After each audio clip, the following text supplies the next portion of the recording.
Hello, hello. Okay, it's your boy Shrimp over here.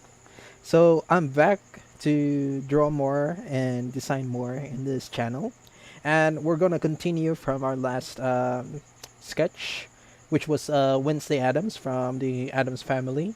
Also the Netflix show called Wednesday. So here I am going to continue that art, and let's hope that I can finish the base coloring at least, or at least begin the values and stuff that I need to apply on the design. Yeah, so for now we're gonna continue with that, and continue also with the story with the Death Major doesn't want a fourth time. So here we are again, and hope you guys are having a good time today. And today, for now, I've been really excited to stream because it's been a while since I did a stream because I've been quite busy again, and some schedules were counteractive with my free time. So here I am, uh, quite some delays, but I'm happy to once again do this stream and to continue this sketch. It's a very wonderful sketch that I am very excited to color. So here we are. Okay. All right. Still thinking of what I should do for the background for this one also. Not really sure what to do, but I'm excited to come up with some ideas that might pop up. Depends. I'm thinking of if it's should I put her in a cemetery or a wet cabin house or something. Depends. Yeah, I'll figure it out. Or maybe if I finish the coloring for today, if you're watching this live or just looking at my docs, you can leave a comment if you want to suggest what kind of background you want me to put on this. Yeah, but yeah. Anyway, for now, we'll continue with the story of the Dead Mage who doesn't want a fourth time. From the last time, I think we are at chapter 90. Yeah, we're in chapter 94, and we're gonna continue the story from the last time. I think I can remember. Yeah, the village that Vandally went last time with some adventurer peoples that he helped with the villagers who were attacked by the knights that were really selfish, who wants to uh yeah, just get the favor of further lords, and getting the title of becoming the new ruler of that city or something. Yeah, so it was also kind of chaotic, also very funny how he just dealt with those knights so easily, and he just gains more and more subordinates, more creatures to take care with, and more people to be added to his kingdom that he is building right now. We're getting to more exciting parts of the story, and I'm excited for you people to hear more of it. And yeah, let's continue with this story also while we're doing the sketch. So, anyways, once again, this story is I'm using Novels.pl, the website. Check it out if you want to read more light novels, web novels, depends on your taste, or continue the story in your own pace if you want to. But yeah, let's go and continue. Let's it out talking for me, and let's do this art. All right. I'll talk to you guys later. Chapter 94, The Half-Vampire's House Visit to Conquer the Monkey. According to Isla, Chippiras and the mad dog Burkett climb the mountain, fly through the sky, go into the lake. Vandally was singing the route he had planned using information he had gained from the vampires while doing warm-up exercises by the lake. Although it was spring, it was still only March. It was too early in the year to go swimming. And Vandally wasn't particularly good at swimming. I only barely managed to swim 50 meters with the school group. I can hold my breath for over 30 minutes now, though. How long could seals, sea lions and sea otters swim underwater? Would Vandally be able to overtake them soon? It doesn't matter, I suppose, Vandally thought as he flew into the lake. Click, click.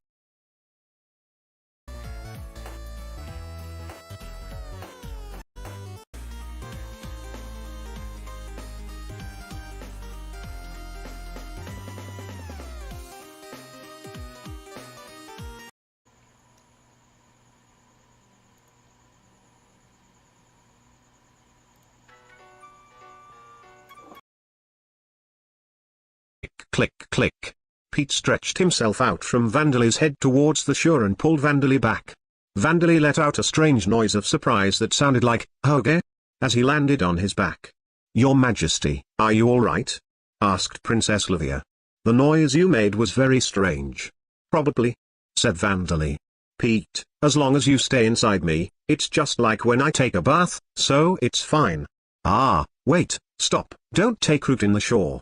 A considerable amount of time passed as Vandally calmed down Pete and the plant-type monsters, who seemed opposed to going underwater. Symbiosis was quite a troublesome thing. Vandally was walking smoothly inside the cold lake water. He skillfully manipulated the immortal int branches extending from his hands and used the earth and rocks at the bottom of the lake as footholds. They would probably have disliked it if it was seawater, though, Vandally whispered through his spirit form mouth as he continued along the bottom of the lake. "Maybe I should take this opportunity to think of a way around that." It was dark, but even here, there was no problem with visibility thanks to the dark vision skill. But if the water was cloudy with dirt and microscopic organisms, he wouldn't have been able to see even with dark vision, so it was fortunate that the water was clear. Several dozen silhouettes holding spears appeared in front of him.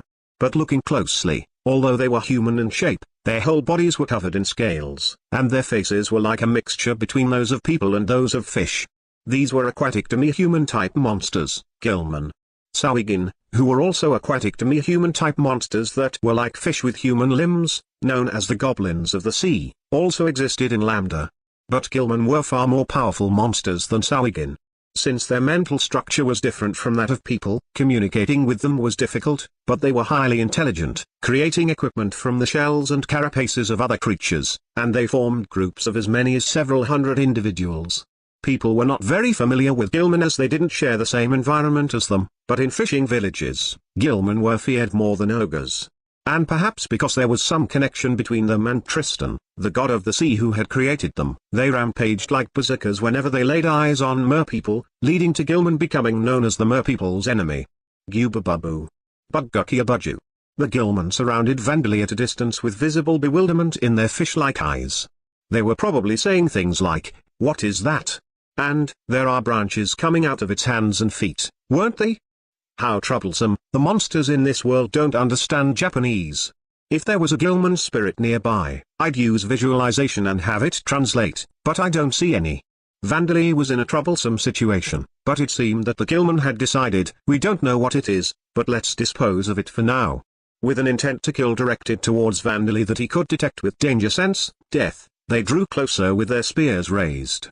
Since that was the stance they were taking, Vandally didn't need to think hard about what to do, either. "I don't really feel like fighting underwater, though.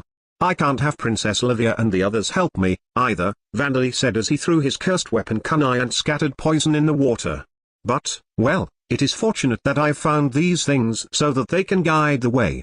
Incidentally, Gilman were rank 3. But as they were often fought in water and on ships, the Adventurers Guild recommended that they be considered one rank higher when fighting them. Making the zombie Gilman lead the way, Vandally found an underwater cavern hidden at the bottom of the lake, spent an hour traveling through it before finally raising his face above the water's surface. "Ah, I thought I was going to die." If he hadn't bitten into the Gilman's throats and sucked the air from their lungs every time he was close to running out of breath, things could have been dangerous for Vandally. Gilman had gills on the sides of their bodies, but they also had lungs to move about above water. Incidentally, the only reason Vandally hadn't done mouth-to-mouth artificial respiration was because he didn't want to. Even if he were to ignore the fact that they were zombies, he didn't want his first kiss to be with a fish-faced monster. The zombie Gilman's faces silently emerged from the water's surface as Vandally made them help him get onto the shore. Vandally looked around to see that he had emerged from an underground lake and there was a nearby mansion that looked elegant at first glance but also sinister upon closer inspection. "Oh my. It would have been better if you had actually died, dear guest that I have no memory of inviting." A person who gave the impression of a capable steward came out to greet Vandally. He was a handsome, middle-aged man with a medium build. The monocle he was wearing, an expensive item in Lambda, suited him very well. "Hello," said Vandally. "I apologize for coming here without notice. My name is Vandally." "Oh my. You really are the rumored damp. For a long time after the rumors began, I have truly desired to meet you. Excuse my late introduction. I am the steward of this mansion. "The foolish dog Belmont," said the man, introducing himself with a courteous bow. "What business did you have here today?" "I was thinking of forcefully taking over this place that you are in charge of," Vandali replied. "I'm going to begin doing that now. Is that all right with you?" "Well, even if you say no, I have no intention of returning on another day." "I see. That is just perfect. I was also just thinking of killing you," Belmont shouted as he moved his fingers, his gentle smile turning into a mad one with his fangs bared. In the next moment, the gilman protecting Vandali's sides fell into pieces. The 5 gilman were sliced silently into over 10 parts each, revealing their vividly colored cross-sections, and fell into the underground lake close to the shore. As the gilman fragments fell into the water with a splash, Belmont felt disappointed that Vandali didn't make even the slightest move. "Foo-foo, you don't know what just happened, do you?" said Belmont. "Despite my appearance, I have lived for tens of thousands of years, and this is the result. If I could get you to enjoy it as well, you're using magic in your fingertips to manipulate superfine metal threads. The magic is wind attribute, I suppose. Electricity falls under the wind attribute, doesn't it?" said Vandali.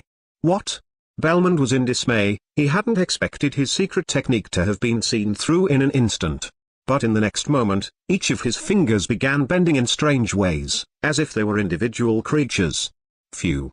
It was unexpected that I was seen through so easily, but what difference does it make? You are already a prisoner of my threads," Belmont declared. "There is no gap for you to escape through."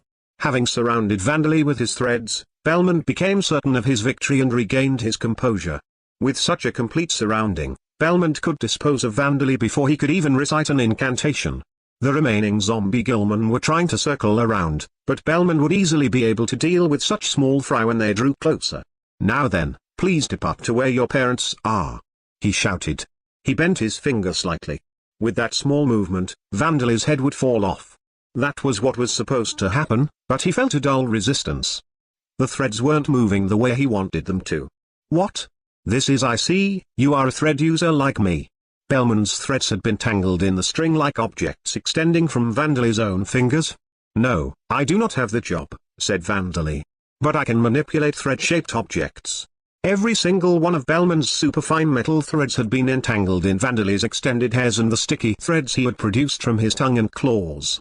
Vandali's thread reeling technique was far lower in level than Belmont's, but he simply needed to extend his threads around himself, so tangling them with Belmont's was simple. "Are dampers a race capable of such things?" asked Belmont. "I don't know any other dampers," Vandali replied. To be more accurate, Vandali had seen the damp girl who was being protected by Heinz, though he didn't know her name, but he had only seen her once. He didn't know whether she could spit threads from her mouth. He thought it likely that she couldn't, however. Belmont gave a defiant smile upon seeing that Vandali could manipulate threads like him, even if it was through different methods. "I see, this is no longer a battle between a vampire and a damper, but between a thread user and a thread user. The thought that I would be blessed with the opportunity to fight another enemy who uses threads did not even cross my mind," he said. "I must thank Hihirushu from the bottom of my heart." It seemed that a strange switch had been flipped inside Belmont. There was an innocent light shining in his eyes, as if he were talking to his closest friend. "Now then, let us both make our utmost effort to seize the glory of victory," he declared, his eyes looking at Vandali as if looking at a worthy foe. The moment he finished speaking, his shoes were torn apart loudly from the inside. "Now then, dear guest. Can you hold out against the threads from my 20 digits?" Each of Belmont's toes grew longer, like those of a monkey. He wriggled them skillfully to manipulate his threads. There was no trace of the dejection he had displayed earlier, there was only the fast pounding of his heart. Perhaps it was the appearance of a worthy enemy, or perhaps it was because he had a premonition about this battle. Either way, he had no doubt that the being before his eyes would grant him something.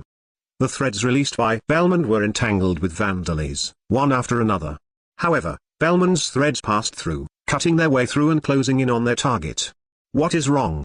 You cannot win with defense alone," shouted Belmont. "You're right," said Vandali. "Now then, I suppose I should begin a counterattack," said another voice from some distance away. Astonished, Belmont turned to look in that direction.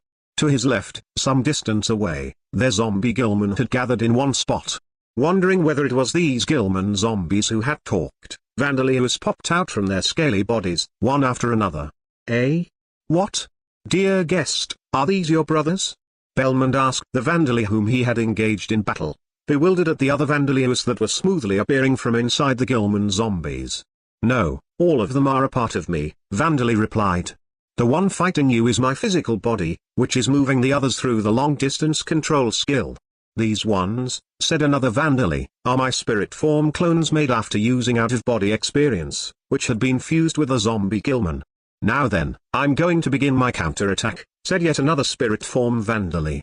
The spirit form Vandalius pointed a long, pipe-shaped object that the Gilman had been carrying on their backs towards Belmont. A physical body and spirit form bodies? No, please wait, dear guest, that is strange, Belmont stammered. Do you mean to say that you used your physical body, your main body, as a bait to fool me? Well, you say it's my main body, but is it?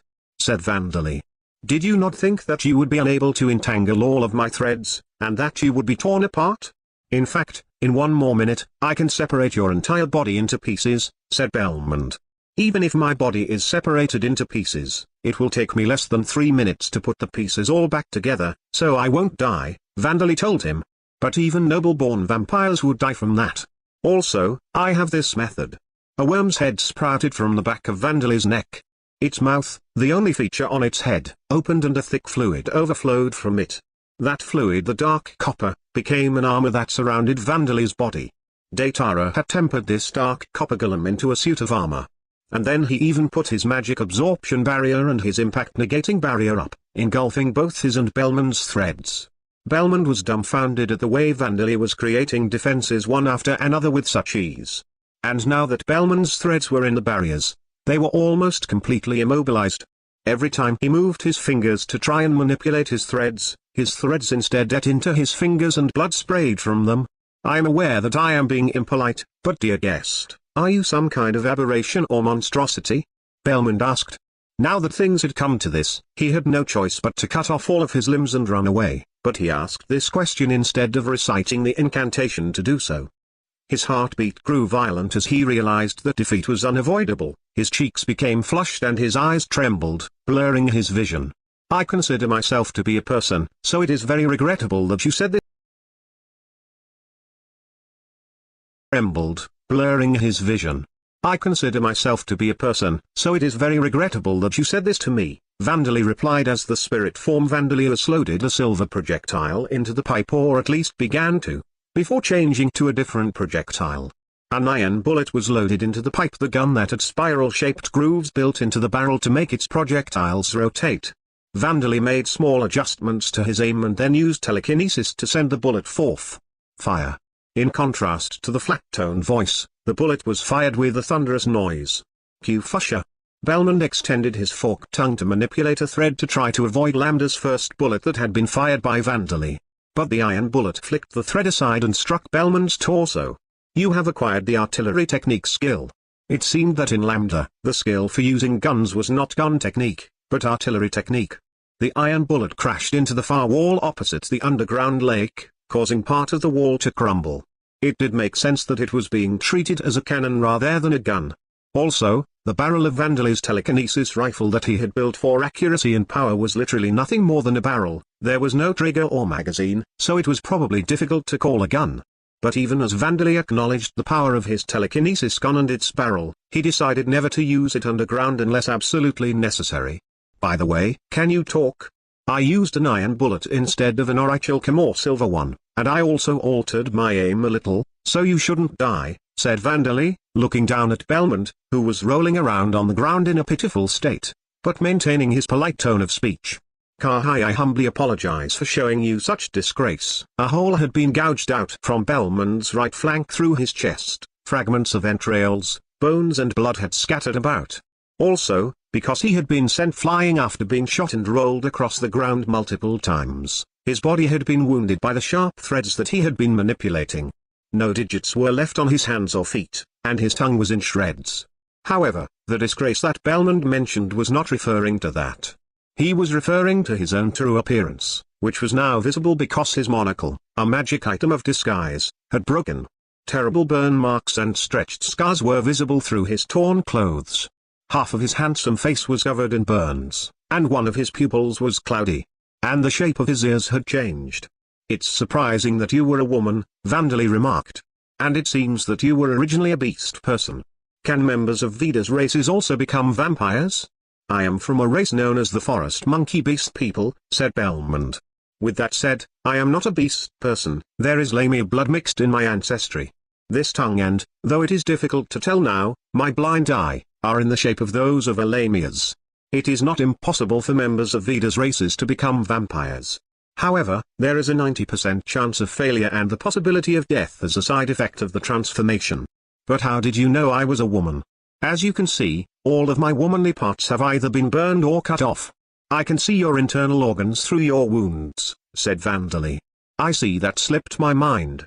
Belmond, who turned out to be a woman, gave a bitter laugh. So, will you finish me off? She asked. I am not as powerful as you, but I am a noble-born vampire with the status of Count. I will be able to recover from wounds such as these. I do not know if I will be able to move in the same way that I could before, but after half a day, I will be able to manage walking. Also, even while we are enjoying this conversation, it is not impossible for me to recite an incantation if I tried. But you're not trying to recite any, are you? Said Vandali. In fact, you have no intention of making a counterattack. Also, the death attribute charm skill is having an effect, isn't it? He could no longer feel any reaction from danger sense, death. Belmond gave a surprised look before exhaling, as if coming to an understanding. I see. So, it is a charm type skill. However, rather than me having been charmed by you, dear guest, my heart is being stirred because I was wondering what would change if I killed you, and by the fact that even if I cannot kill you, you will do me the favor of killing me. Ah, so it was having that kind of effect. Even though it was a charm, it didn't mean that it would cause everyone under its effects to become friendly towards Vandali. Those who were ill or mad like Belmond would show reactions like this. In other words, a Yandir. Now that Vandali thought about it, Sir Krent and Isla, whom he had defeated previously, were vampires, but unlike Eleonora, they hadn't become friendly towards him. It was possible that they hadn't simply resisted the death attribute charm, but that it had simply exhibited its effects in a distorted way. He had already broken Sir Krent's soul, so he would have to ask Isla once he returned to Talersheim. Vandali made a note of being more careful from now on. So, surely you are not telling me to change sides, are you? Asked Belmond. Change sides, said Vandali. So, you are. I am, said Vandali. All you did was try to kill me. I don't have any particular grudge against you, and I want you to teach me about using threads, Vandali continued as Belmond gave him an exasperated look. Also, I'm currently recruiting a steward. Even though I am a very evil person? Asked Belmond. But there is nothing haunting you. Could it be that you have spent long years watching this place and not gone outside? Vandali asked. That is correct, dear guest, Belmond replied.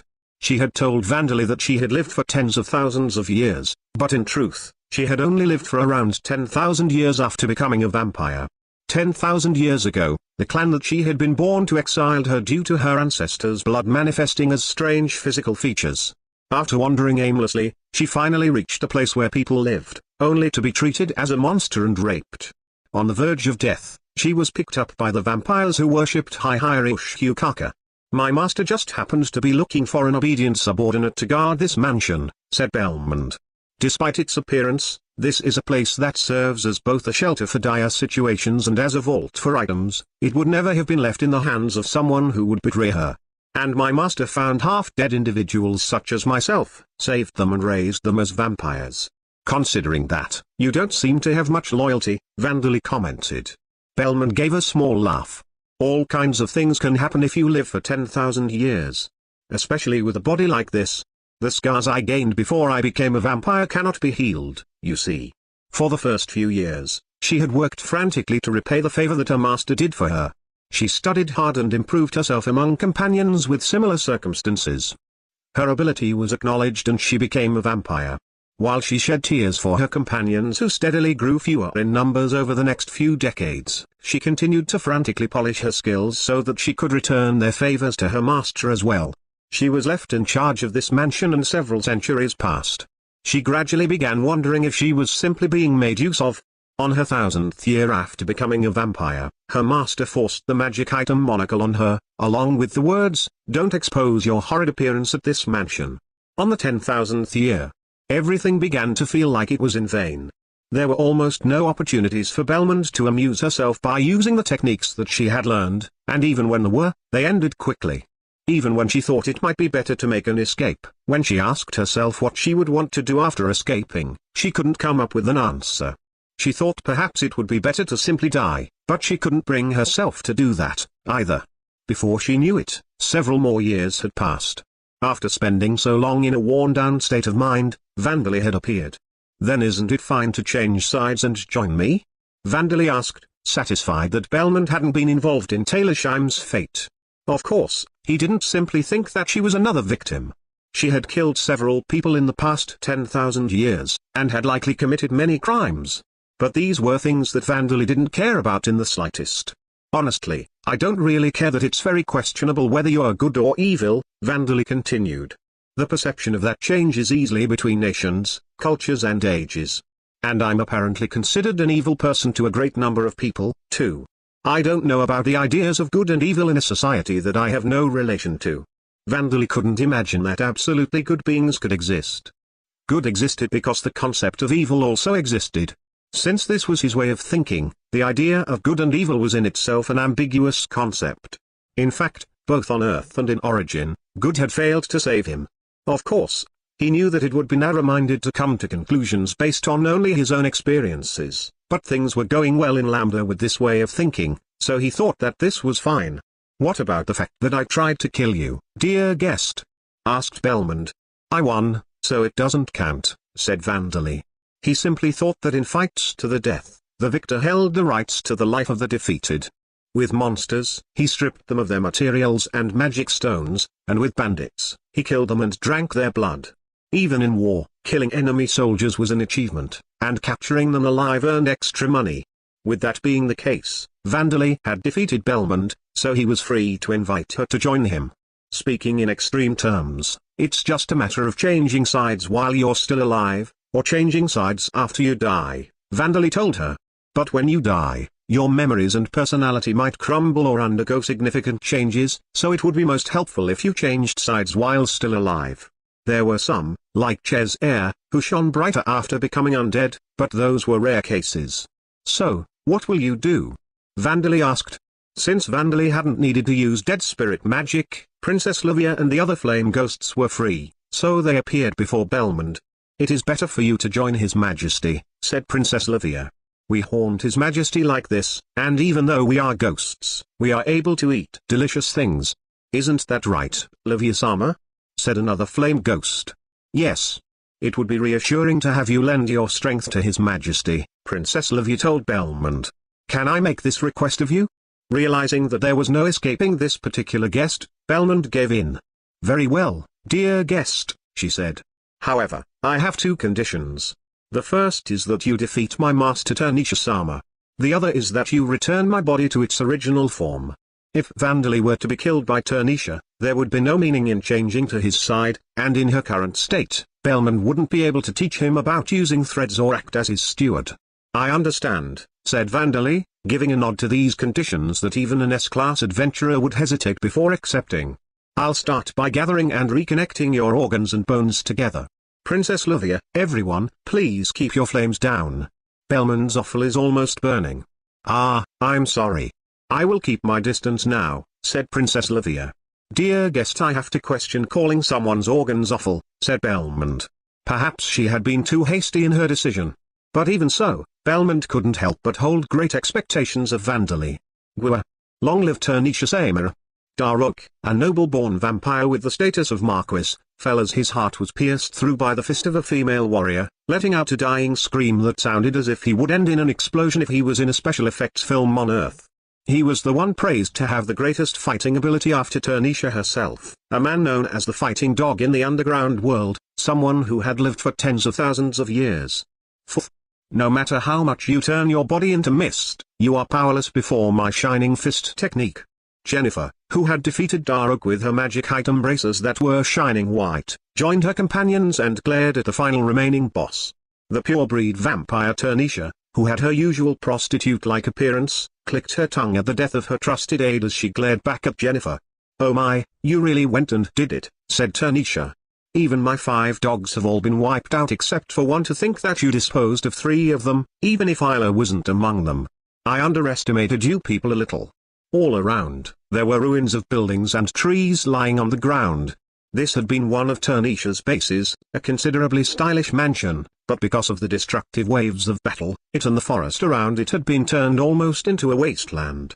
Still, you are quite flashy, Tanisha continued, looking around at what was left of her base now that there was no longer a ceiling obscuring her view of the moon and stars.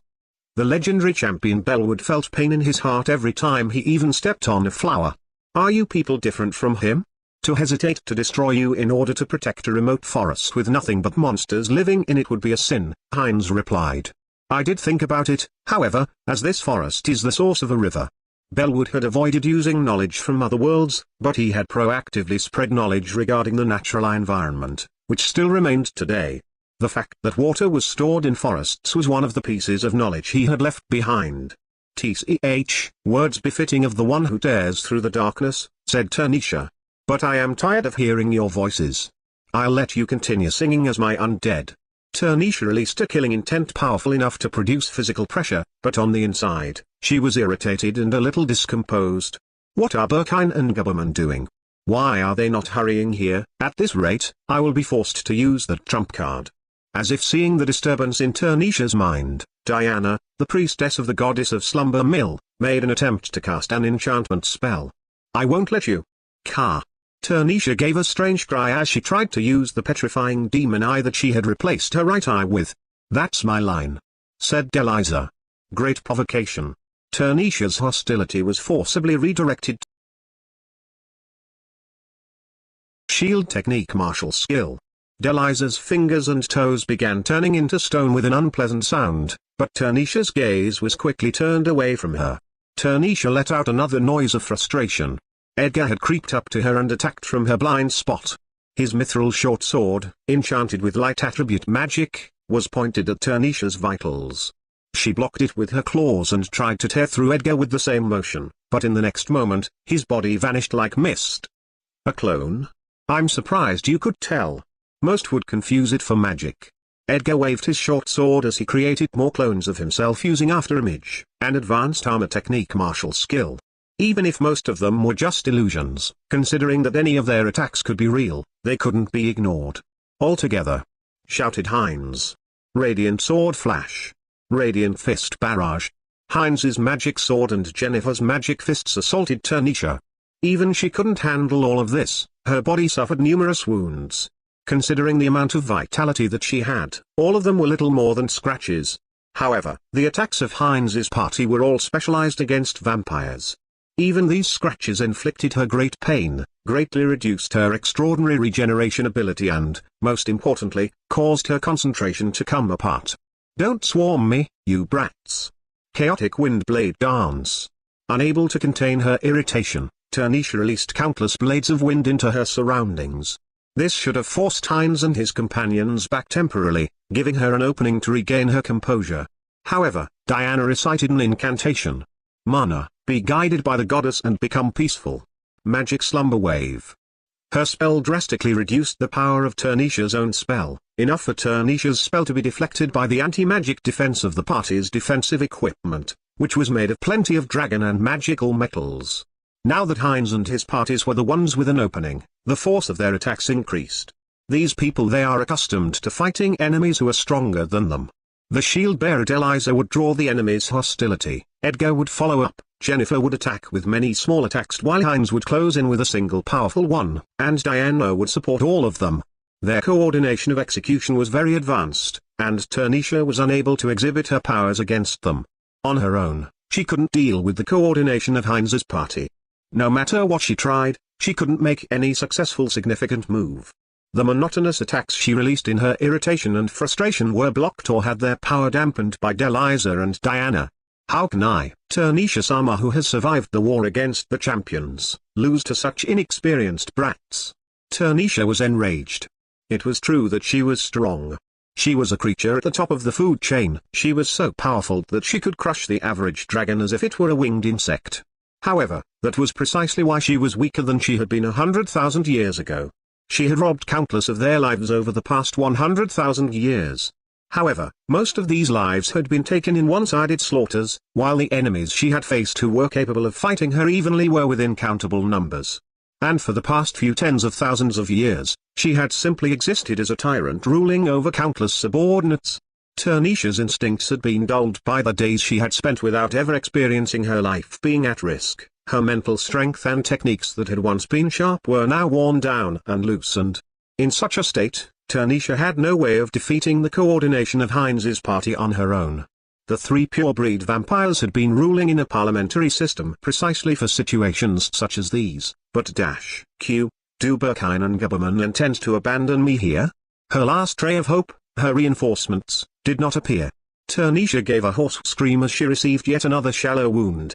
Although Heinz and his companions were now certain that they could defeat her, they were continuing their attacks without letting their guards down. And then Tanisha bared her fangs and gave them a maddened laugh. Die as you regret having cornered me. Activate, Demon King's horns. In the next moment, Heinz and his party were torn apart by the horns sprouting from all over Tanisha's body.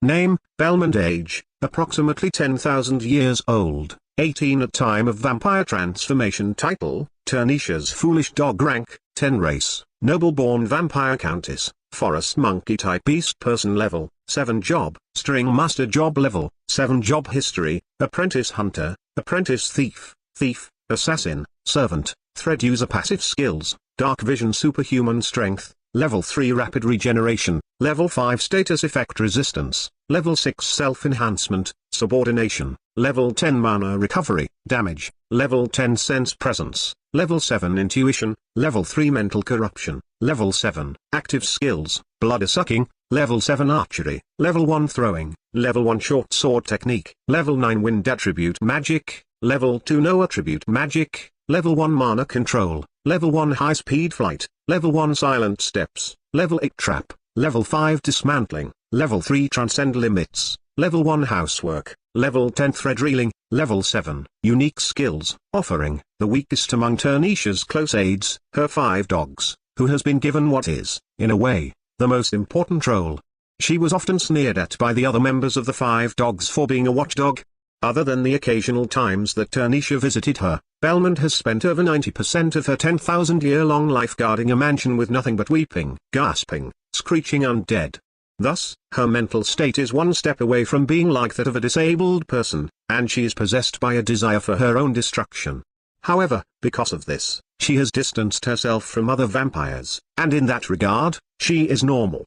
She was originally a female of a race of forest monkey-type beast people, but part of the Lamia blood in her ancestry manifests itself in her physical features. But due to the violent rape that she suffered before becoming a vampire, her body is covered in scars and burn marks. One of her eyes lost its vision on one occasion of her being assaulted, and the long tail that she should have has been cut off. Thanks to her blindness in one eye and the irresponsible way that Tanisha has raised her, not caring as long as she didn't grow defiant, she is actually the weakest among the 5 dogs. She was not equipped with any magic items other than her magic item monocle. Also, vampires do not gain any bonuses to their talent for magic, so because she was born as a beast person, she remained unskillful with magic even after becoming a noble-born vampire. This is why she does not use any magic other than the spells needed to assist her in manipulating her threads. She is at her strongest when she uses short sword technique to fight, but she is a hobbyist who prioritizes her hobby.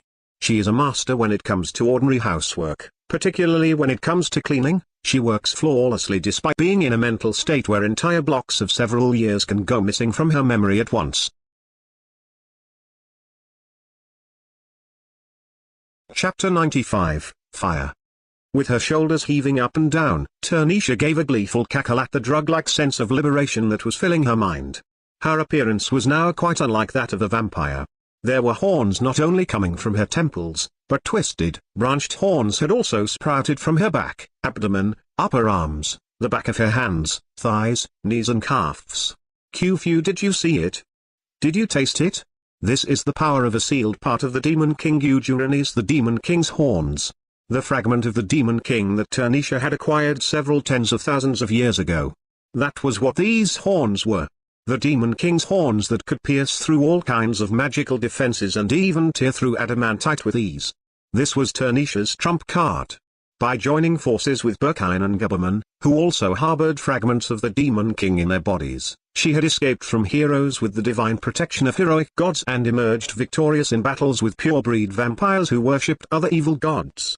But that would end today. I see, Fufu, they betrayed me. Ah, I see, I don't need them. I'm this powerful, aren't I? That's right, I'm strong. I don't need them. I'll kill them, take their fragments of the Demon King, find the other fragments in the Amid Empire and Orborn Kingdom. Turnisha was seething with rage at Berkine and Guberman who hadn't come to save her, but suddenly she gave a groan and clutched her head. This is bad, the encroachment has already begun. I have to hurry and suppress it. Fragments of the Demon King bestowed vast power to those who possessed them. Enough power to even fight against gods. However, the price of this power was great. The fragment of the Demon King's body was still alive. It was trying to take over the mind and body of Turnisha, its false host, and gather the other fragments of the Demon King in order to resurrect him. Even if it weren't alive, the Demon King's fragments contained Gyujiranis's mana that had properties that were not supposed to exist in Lambda, so they would still eat away at their hosts. The extent to which this had occurred was displayed as the Demon King encroachment degree skill on the status. Turnisha's Demon King encroachment degree was already level 5. The higher the level of the skill, the more freely she could use the fragment of the Demon King, but it was also proof of how close she was to the Demon King, how much her mind had been encroached upon. Turnisha tried to calm herself and suppress the Demon King's horns, but seeing Heinz and his party get back to their feet around her, she had no choice but to stop doing this. This is the power of a fragment of the Demon King, Heinz murmured. To think you'd fill my adamantite shield with holes. You really outdid yourself, said Deliza. Heinz and his companions had been seriously injured, but none of their wounds were fatal. And even those serious injuries were steadily healing. Good grief. It seems that you are far more like vampires than I am, said Turnisha. How is it that none of you died with my last attack? Deliza's adamantite shield and Heinz's armor of mithril and dragon scales had been torn to pieces by the Demon King's horns. Even if they were A-class adventurers, at least one in particular, the lightly equipped Edgar and Jennifer, should have suffered fatal wounds. However, all of them were still alive and ready to continue fighting. Before them was a monster who had lived since the age of the gods, defeated several gods and even possessed a fragment of the Demon King. There was no sign of defeat in their eyes. Does one of these people have the job? No, if that were the case, I should have been cornered further. Which means that at most, one of them has the qualities for it. Well, that just means that I have to kill you until you die. Raging spiral throw. Shouting the name of an advanced throwing technique martial skill, she fired the Demon King's horns that were sprouting from her body. Don't try to block it. Diana warned her companions. Please avoid or attack them. Heinz's party did as she said, dodging the Demon King's horns or striking them to change their trajectories with martial skills. We'll create an opening. Edgar shouted. Million slashes. Go, Heinz, said Jennifer. 1,000 radiant destructive fists. The two of them both used the Transcend Limits skill along with advanced martial skills, closing in on Turnisha while spinning and striking down the Demon King's horns. Leave it to me, said Heinz. True magic radiant destructive attack. The tip of his magic sword, which was glowing even more fiercely than when he had cut Chipira's in two, closed in on Turnisha. Evil wall. Turnisha shouted, and the Demon King's horns grew from her body once more. The Demon King's horns were different to the horns of dragons that were made of bone. In terms of properties, they were more like the horns of deer or rhinoceroses. Just as a deer grew new antlers every year, the Demon King's horns changed their shapes in the places that Turnisha wanted them to. The reason she wore clothes with many slits that exposed her skin was so that she could use the Demon King's horns when she needed to. The horns twisted, branched and entwined around each other, turning into a shield to meet Heinz's magic sword. Heinz tried to pierce the Demon King's horns and drive the tip of his sword through. But Turnisha grew more Demon King's horns, solidifying her defense further. This guy is a guider after all. Guiders were those who led not only their chosen companions, but many others as well. Excluding the champions like Bellwood and Zakat, who had possessed this job in the Age of the Gods, the number of people who had acquired this job in the past 100,000 years could be counted on two hands. In a way, it was a job considered to be a requirement to be a champion. The fiercer thing about guiders was not only their own strength, but the way they endlessly strengthened their companions and those under their guidance. As she had once been under the guidance of a champion herself, Turnisha knew this all too well. Gaia. Evil wall. Evil armor. Spiral pulverizing strike. Light crushing dark spear. Q. Turnisha unleashed martial arts of shield technique, armor technique, throwing and spear technique in quick succession, enduring Heinz's attack with sheer strength and forcing him back. And then she glared at the one she suspected could become a guider, as well as his companions who were likely being protected by him, grinding her teeth. She needed to kill Heinz, his companions and the damp they were keeping at all costs. If they were left alone and given a chance to develop further, it was possible that the vampires would be helplessly hunted down in the future. Currently, Turnisha was still stronger than them. If she faced them down now, she would have about a 70% chance of killing them all. However, damn it, if I could just use magic, I would have more options. Turnisha's head was in pain from using advanced martial skills in quick succession. The mysterious mana in the Demon King's fragment had poor compatibility with other attributes of magic. Because of this, when the Demon King's horns were active, Turnisha couldn't cast any magic other than no attribute magic. Normally, this weakness would be meaningless due to the sheer power of the Demon King's fragment. The level of the Demon King encroachment degree skill has increased. Turnisha heard this voice echoing inside her head and she screamed as the sinister sensation of the Demon King's horns grew stronger. She felt a pleasant, numbing feeling spreading through her body, countering her headache and blurring vision. Her sense of panic reached a peak. At this rate, even if I kill these guys, I'll be taken over by the fragment. I have no choice but to finish this later. I will definitely kill you. Remember this. Turnisha screeched. She's trying to escape. We won't let you. Heinz and his companions tried to chase after Turnisha as she fled, but she fired the Demon King's horns once more, obstructing their way. By the time Heinz dealt with the horns, Turnisha was nowhere to be seen. Using the legendary class magic item implanted in her molar, Turnisha managed to teleport to her secret hiding place and then collapsed, pressing her forehead against the smooth, polished stone floor. I managed to escape. She had to regain her strength. She had to tell Berkine and Guberman that Heinz could become a guider and then kill his party with their help. This wasn't the time to be waiting for the damp who was beyond the mountain range. There was something wrong with Hiroto, too. How could he call himself the evil god of joyful life? Heinz and his party were far more dangerous than a damp who could create undead, weren't they? Why hadn't Hiroto sent a divine message to kill Heinz earlier? Belmond, where are you absent-mindedly strolling about now? Hurry and come to me. You are my foolish dog, aren't you? Turnisha called for her last remaining confidant, her most useless servant. This servant was scum who could only serve as a watchman for this place and as emergency rations. Her mind and body were both broken and her appearance was unsightly. However, she possessed the unique skill called Offering. With the effect of this skill, the one who consumed her would recover all of their vitality and mana, and most status effects would be removed. If Turnisha drained Belmond of her blood, she could instantly make a full recovery. That was why she had kept Belmond here all this time. Now Turnisha would have Belmond give her life to repay the favor of being picked up by the vampires. Why aren't you coming? Hurry and, Turnisha made no attempt to hide her irritation as she stood up.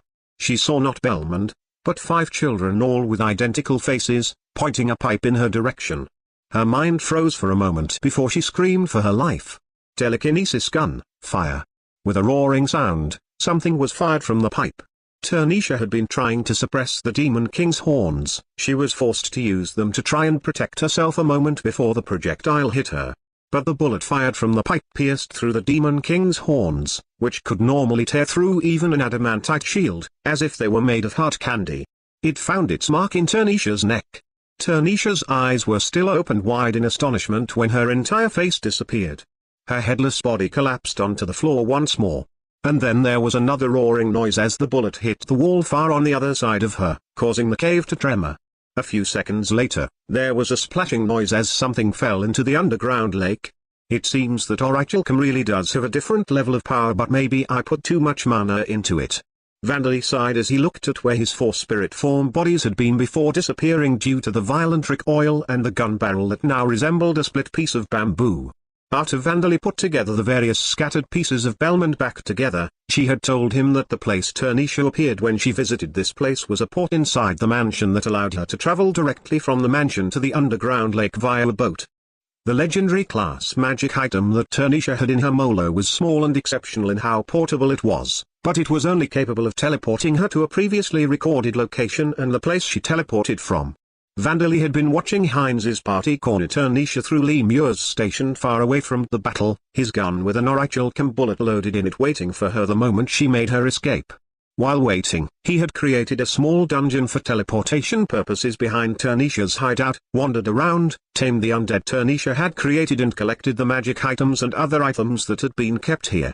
Incidentally, a week had passed since Belmont had joined his side. She came here faster and in a more spent state than I expected, Vandali remarked. Is there not something else you should be saying? Belmont asked him. Something else? Is there something I've forgotten? Yes. Belmont sounded a little exasperated at the fact that Vandali didn't show any particularly strong emotions after easily disposing of a pure-breed vampire who had ruled the underworld since the Age of the Gods. But from Vandali's perspective, Turnisha was far less of an enemy than Guberman, who was the boss of the one who had killed his father and the one who had stolen the corpses of Taylorsheim's heroes, and Berkine, who was Eleonora's former master. Of course, Turnisha was the person who had been pulling the strings to cause the war between Taylorsheim and the Mage Shield Nation 200 years ago, so she had indeed been on his list of people he definitely had to kill. Ah, if you're worried about the fact that this underground space might collapse, it's fine, because I've already made it more tremor-resistant, said Vandali. Even in the worst-case scenario, we will have time to escape. I can see that from the numerous thick stone pillars you have built next to the mansion, Belmont told him. I do not think that is what she meant, Master, said Luciliano. Even though it meant being parasitized by a creature and being equipped inside Vandali's body, Luciliano's burning researcher spirit had driven him in a desire to see the undead created by a pure-breed vampire. Luciliano was the first living human Belmont had seen in a long time. Thinking that he understood, she felt a sense of empathy. Those precious materials on the ground must be quickly collected. Luciliano exclaimed. This is a specimen of a pure-breed vampire that has lived since the time of the gods, one that has received the divine protection of an evil god. Its value is unfathomable. No, that is not what I was trying to say, said Belmont. Our senses of values don't match. It must be because I'm insane, thought Belmont, feeling a sense of loneliness as she looked at Luciliano's eyes sparkling with greed. I suppose you're right, said Vandali, agreeing with Luciliano. Death delay. Please infest her, he requested his insects after casting a spell on Turnisha's body, which had started convulsing on the ground. And then he equipped her corpse inside his body. It would have been a pity to let the large amount that had spilled onto the floor go to waste, so he turned it into a blood golem, made it go into his mouth and gulped it down. The broken horn fragments were collected into his luggage. The level of the bloodwork skill has increased. To think that Vandali's skill had leveled up after drinking her blood once. Even if she had been rotten, she was still a pure-breed vampire. Please let me examine her as well when we return, Master, said Luciliano. However, recovering her head is impossible, I suppose. I would have liked the petrifying demon eye that Ms. Belmont mentioned, or fragments of her brain, but I have grown more and more afraid of going outside, said Belmont. Have you humans not become even more sinful than you were 10,000 years ago? More importantly, do you know anything about the things that looked like horns and thorns growing from her body when I fired my telekinesis gun? Vandali asked. That is no, I do not know, Belmont replied, her tone of speech as polite as ever. However, I suspect that it may be a fragment of the Demon King. Hearing this, Vandali used appraisal on the horn fragment that he was holding in his hand. Turnisha's horn, details are unknown, but it contains mana with the same properties as the Demon King Eugene's blood. I see. You two, get away from me, said Vandali. She's coming. Coming? Belmont and Luciliano repeated. Turnisha isn't dead yet. The moment they understood Vandali's words, a black, twisted horn flew out from the distant lake surface. Vandali put up his barriers to try and stop it, but in the next instant, he heeded the warning of danger sense, death in his head and threw himself on the floor. The twisted horn easily pierced through the impact-negating barrier. I see, so barriers don't work on those horns. Still I'm surprised you're alive, Vandali murmured in slight surprise as he stood up. Turnisha, wearing a blood-curdling, angry expression with water dripping from her body, emerged from the lake's surface. I'll kill you. I'll kill you all. She shrieked. She had grown a new torso with her regenerative ability that defied reality, but she was in a state where her spine and ribs were accompanied only by her internal organs and a small amount of muscle, with some black, hard substance here and there holding her together. It seems that the rule that vampires die when their heads or hearts are destroyed doesn't apply to pure-breed vampires, said Vandali, immediately using Golem transmutation to return the gun barrel to its original shape and fire his telekinesis gun once more, but the bullet was easily avoided this time. "You're quite fast, considering that you look like you are on the verge of death," he remarked. Despite being enraged, Tanisha had not forgotten the attack that had inflicted such severe damage on her. "There's no way it will hit if you don't take me by surprise." The floor shook with thunderous noises, but Tanisha took evasive maneuvers at speeds beyond Vandali's expectations. That was how cautious she was of the telekinesis gun, but in reality, there was a delay of several seconds after firing before the next bullet could be fired, and it was difficult to maintain accuracy at ridiculously long distances or against moving targets. It was an experimental weapon full of flaws. "I suppose I can't hit enemies that fly around at high speeds." When fighting Belmond, Vandali had used his main body as bait to stop her movements, while just earlier, he had taken Tanisha by surprise. It seemed that he would need more planning before he could use his gun freely like a protagonist of an action movie. Die. Die. Tanisha looked as if she didn't even have a shred of sanity left as more of the Demon King's horns were fired from her body. Even being grazed by these horns that were spinning, twisting and branching rapidly would likely cause a loss of a large chunk of flesh. "Extend your branches and vines," Vandali instructed the immortal int equipped inside his body. As barriers were ineffective against these attacks, he had decided to use the immortal int's vines, branches and his own threads to entwine around the horns and trap them. This was an effective strategy, as the Demon King's horns had plenty of spots where they would get entangled due to their shape. Even though Vandali couldn't repel them, he successfully managed to drastically change their trajectories. "So, Master, what do you plan to do now?" Luciliano asked. "There is something I'm curious about, so I'm going to think," Vandali replied. "Can we interpret that as you being composed in this situation?" "Princess Olivia, I'm going to give you tons of mana, so I'll be relying on you," said Vandali. "Eleonora, please cast acceleration on me." "Yes, Your Highness," Princess Olivia replied as she appeared.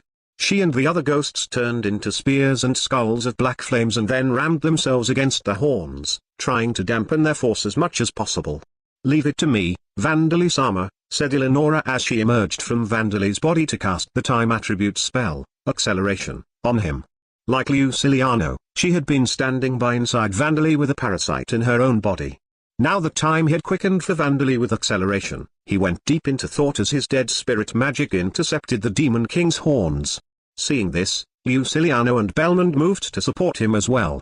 Luciliano recited incantations for enchantment spells on the immortal int, while Belmond used the threads that she was so proficient with to help divert the Demon King's horns. "Belmond!" Tanisha howled.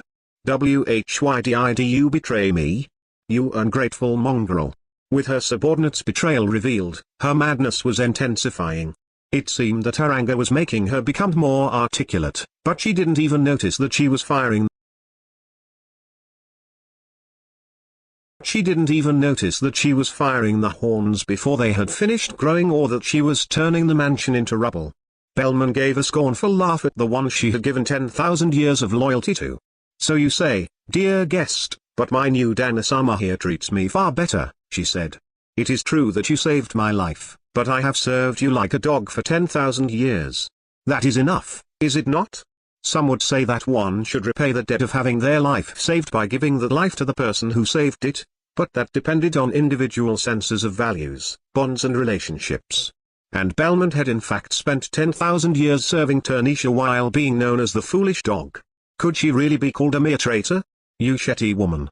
I'll kill you along with all of the other sluts." Tanisha screamed. "Me, a slut?" Eleonora breathed. I won't forgive this." Princess Liviu cried. "Your language was always rather foul." "But oh my," said Belmond. "Ah, it is quite fine if you ignore me," said Luciliano. "In fact, please forget that I exist, if you can." At first glance, this conversation seemed to be a relaxed one, but one attack from the Demon King's horns finding its mark would leave not only Luciliano, but Belmond, Eleonora and even Vandali helpless. Even Princess Livia and the other ghosts would be extinguished if they were hit after using up the mana that Vandali had given them. Even though Turnisha was simply repeating her monotonous projectile attacks, they couldn't let their guards down. And Turnisha herself was in a dire state. She had received a fatal wound without having recovered the mana and mental strength that she had used up in the battle against Heinz and his party. She had somehow managed to survive with her regenerative abilities and the Demon King's horns, but because of that, she had been forced to continue fighting without undoing the effects of the Demon King's horns. Thus, she was unable to use magic. She had no choice but to stay airborne and fight, firing horns and spending vast amounts of mana. If she didn't constantly stay moving, there was no telling when she would be shot by that mysterious pipe again, so she couldn't use her petrifying demon eye. And since only about 30% of her bones and muscles had returned, if she tried to engage in close quarters combat right now, it was likely that her body would suffer damage. Damn it. If only I could at least recover my torso. What did these guys do with my body? Turnisha was frustrated. If she could at least recover her torso and put herself back together, she might have been able to do something. Luciliano pressing Vandali to collect her body had secretly been an excellent play. Meanwhile, Vandali was watching Turnisha use the Demon King's fragment, deep in thought. I also drank the Demon King's blood. So then, shouldn't I be able to do the same thing? But over half a year has passed since then, but there were no signs of me being able to do that at all. Isn't there some kind of forbidden power? First, I need to use out-of-body experience and examine my body. As he thought at a pace which had been sped up by Eleonora's acceleration, he examined his own body and found a strange foreign substance inside his body. Put me together, make me whole. Vandali could hear a small voice that he had never heard before. It seemed clear that there was a will inside his body other than his own. How unpleasant. Put me together, make me whole. You have acquired the Demon King encroached dash. You're a part of me. I'm you, and you are me. Put me together you. I am you, you are me. I will put myself together, I will make myself whole. Yes, that's fine. Leaving aside Pete and the other creatures in his body, it was not good to have a will other than Vandali's own existing in the flesh and bones that made up his body. You have acquired the unique skill, Demon King Fusion. The moment Vandali heard the announcement that he had gained this skill, he knew how to use the Demon King's blood. Die! Turnisha shrieked. At the perfect timing, Turnisha's attack pierced through the Immortal Int's branches, tore through Bellman's threads and closed in on Vandali. Facing this attack, Vandali used his claws to cut his own neck. Vandali-sama? Eleonora screamed Vandali's name, but blood gushed out of his neck as if his neck was a fountain, and then twisted around like a snake to intercept the Demon King's horns. What is that? Turnisha and Luciliano somehow shouted the exact same words. The Demon King's horns were swallowed up by the Demon King's blood that had surged out from Vandali's neck. Why do you have a fragment of the Demon King? Could it be that you undid the seal in Nineland High? Turnisha hastily began trying to escape as she saw the Demon King's blood not stopping after twisting around the horns, closing in on her. But without warning, her body became heavy and stopped obeying her commands. It can't be you intend to abandon me? Turnisha grunted as the Demon King's blood, which had coagulated to become solid, broke through the Demon King's horns as if they were nothing more than small branches and sank into her entrails. As her internal organs were sent flying and she felt death approaching, she could hear something having a conversation. You, join this body. Gather, me, and make me whole. Incompetent host, I will join the superior as the main body. I am you, you are me. The Demon King's blood absorbed Demon King's horns with the unpleasant noise of skin being torn off before returning to Vandali's open wound. Turnisha, who now had nothing remaining other than a few bones and organs hanging from her neck, fell helplessly into the underground lake once more. You have acquired the Demon King's horns. The level of the Demon King fusion, mental encroachment and grotesque mind skills have increased. Great, I've won. Vandali performed a small fist pump. Eleonora and Princess Livia stared at him in astonishment. Bellman's mouth was twitching and for some reason, Luciliano seemed to have been moved to tears. That just now was great. Eleonora asked. Princess Livia seemed uncertain. It seems that you have defeated that person, but to think that you not only harbored a fragment of the Demon King yourself, but that you would use it to steal the Demon King's horns. Though I say so myself, it seems that I have wagged my tail for a troublesome individual, Bellman remarked. To think that I can research one of the highest of all forbidden arts, a fragment of the Demon King, so closely. Ah, I am so glad you took me as an apprentice, master. Luciliano cried. It seems that my apprentice's opinion of me has risen in a completely unexpected way, but leaving that aside, let's collect the experience points and materials, said Vandali. Ah, and please keep it a secret from my mother that I cut my own neck, he added. Your Majesty? Is your body all right? Princess Livia asked. She and Eleonora seemed worried, but Vandali gave them a nod. There aren't any problems with it, he replied. The wound on his neck had healed. Other than the fact that he had spent a great amount of mana, there was nothing wrong with his current condition. Even if it is a fragment of the Demon King, now that it has become a part of the flesh and bones that make up my body, it is a part of me. If his dominant hand were to gain a mind of its own and say things like, listen to my commands from now on, it would be very troublesome. Thus, if it was possible to absorb the Demon King's fragments, it was best to do so. In that case, well, it is probably all right, Eleonora decided. Yes, well, I suppose so, Princess Livia agreed. The two of them still seemed strangely bewildered, but Vandali thought that they would be more satisfied if he became able to make full use of the Demon King's fragments, so he decided to collect Turnisha's body. Belmond, he said. Certainly, Danasama. Threads extended outwards, raising Turnisha's body that was floating on the lake's surface, and dropped her onto the floor. There was a groan.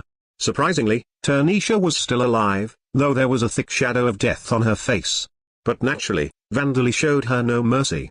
Now then, first of all, let's collect the petrifying demon eye, he said. Wait, stop, help, Jaiwa. Turnisha screamed. One of the forbidden books that I took from the Mages Guild says that some varieties of demon eyes can't be transplanted if they are not retrieved before death, so I will not wait, Vandali told her. Turnisha opened her mouth and screamed as Vandali mercilessly continued his dissection after having already taken one of her eyes, and then Belmond put her fingers in Turnisha's mouth. I am aware that you have a magic item implanted in your molar, she said. Turnisha looked directly into the eyes of her subordinate, who was giving a faint smile. And then she realized that Belmond was becoming something completely different from her past self. This woman. Just like Heinz's companions, she is being raised up by another being. Who is this person? Turnisha looked around with her remaining eye to see that the same thing was visible in Luciliano and Eleonora's eyes. And then she finally looked at Vandali's eyes, and she was certain that he was the one responsible. That eye isn't a demon eye, so I suppose I don't really care about it, Vandali murmured. Now that she had lost the Demon King's horns and her Demon King encroachment degree skill, she knew just how dangerous this damp was. Even guiders were nothing compared to him. I must not be killed by him. Perhaps it was instinct or Hiroshikaka's divine protection that told her this. She was shaking in fear, but she literally had no hands or feet to do anything. She had been cursed with misfortune. Ah, this is unexpected, Vandali whispered as two silhouettes appeared a short distance away from the mansion that had been turned into rubble. Eleonora? Just what is happening here? Berkine and Gabelman had teleported to Turnisha's hideout in order to judge her. The two of them had wrongly suspected that she had been working together with Damp. Now, they froze for a moment at this scene that they could not understand. The same applied for Vandali and his companions. They hadn't expected that any other pure-breed vampires would appear, let alone two of them at once. Using this opening, Turnisha spat Belmont's finger out of her mouth and teleported away. Curses, said Belmont, extending her hand reflexively towards the spot where Turnisha had vanished. That doesn't matter, said Vandali. We're running away. Abba? Vandali stuffed one of his worms into Belmont's mouth to infest her while equipping both Eleonora and Luciliano inside his body. And then he used telekinesis to fire his own body like a cannonball towards the small dungeon that he had created.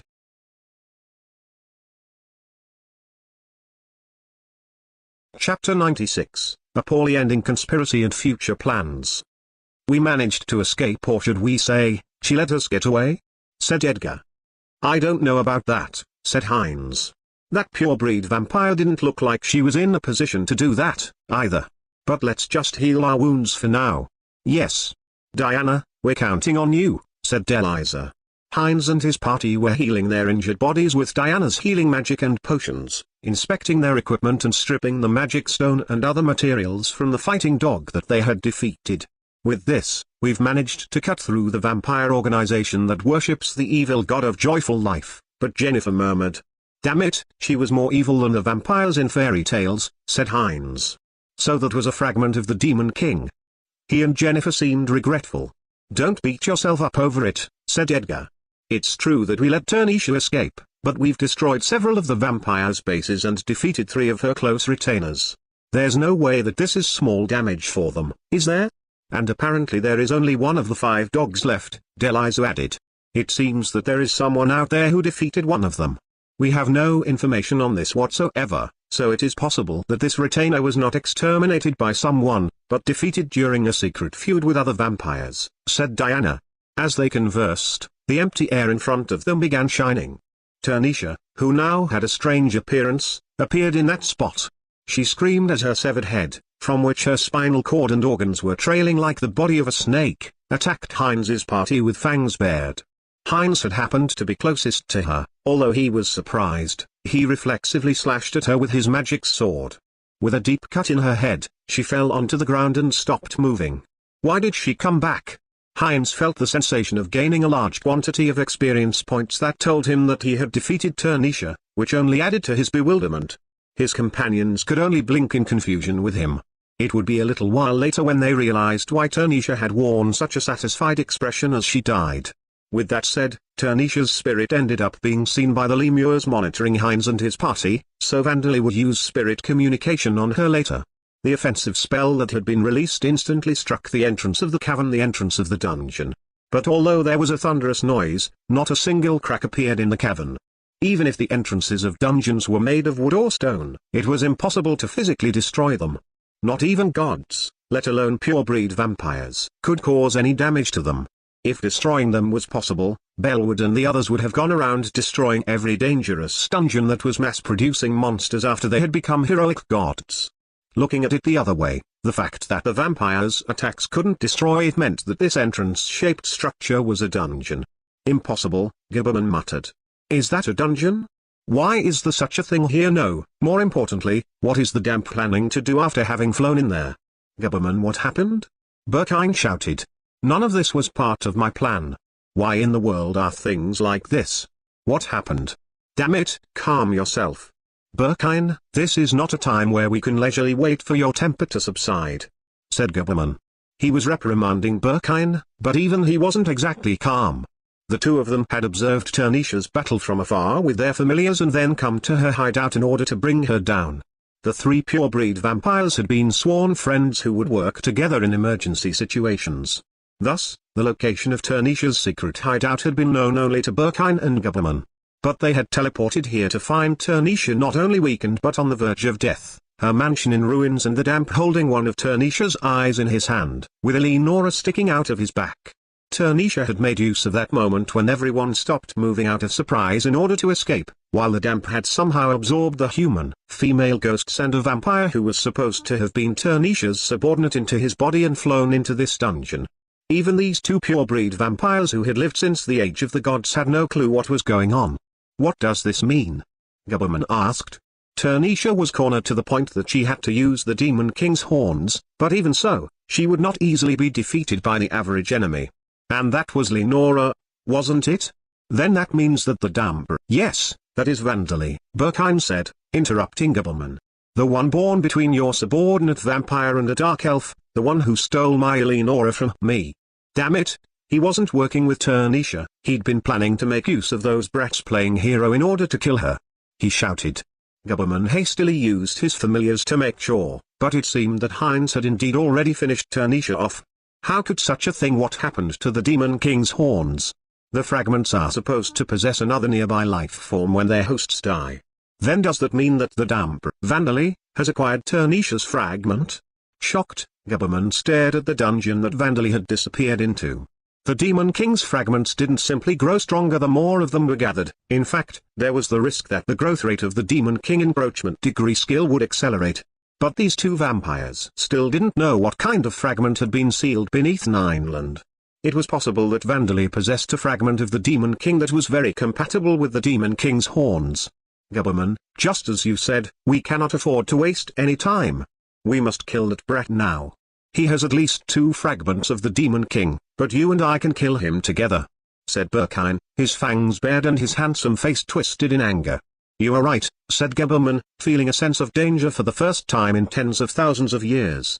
The mysteries can be solved after we kill that monstrosity. I am sure he intends to ambush us inside the dungeon, but we should teach him and that traitor that things will not go as they expect." Berkine and Gabberman, having recognized that Vandali was not a thing to be toyed with but an enemy who could kill them, entered the dungeon, but of course, as Vandali had teleported out with the labyrinth construction skill, he was nowhere to be found inside.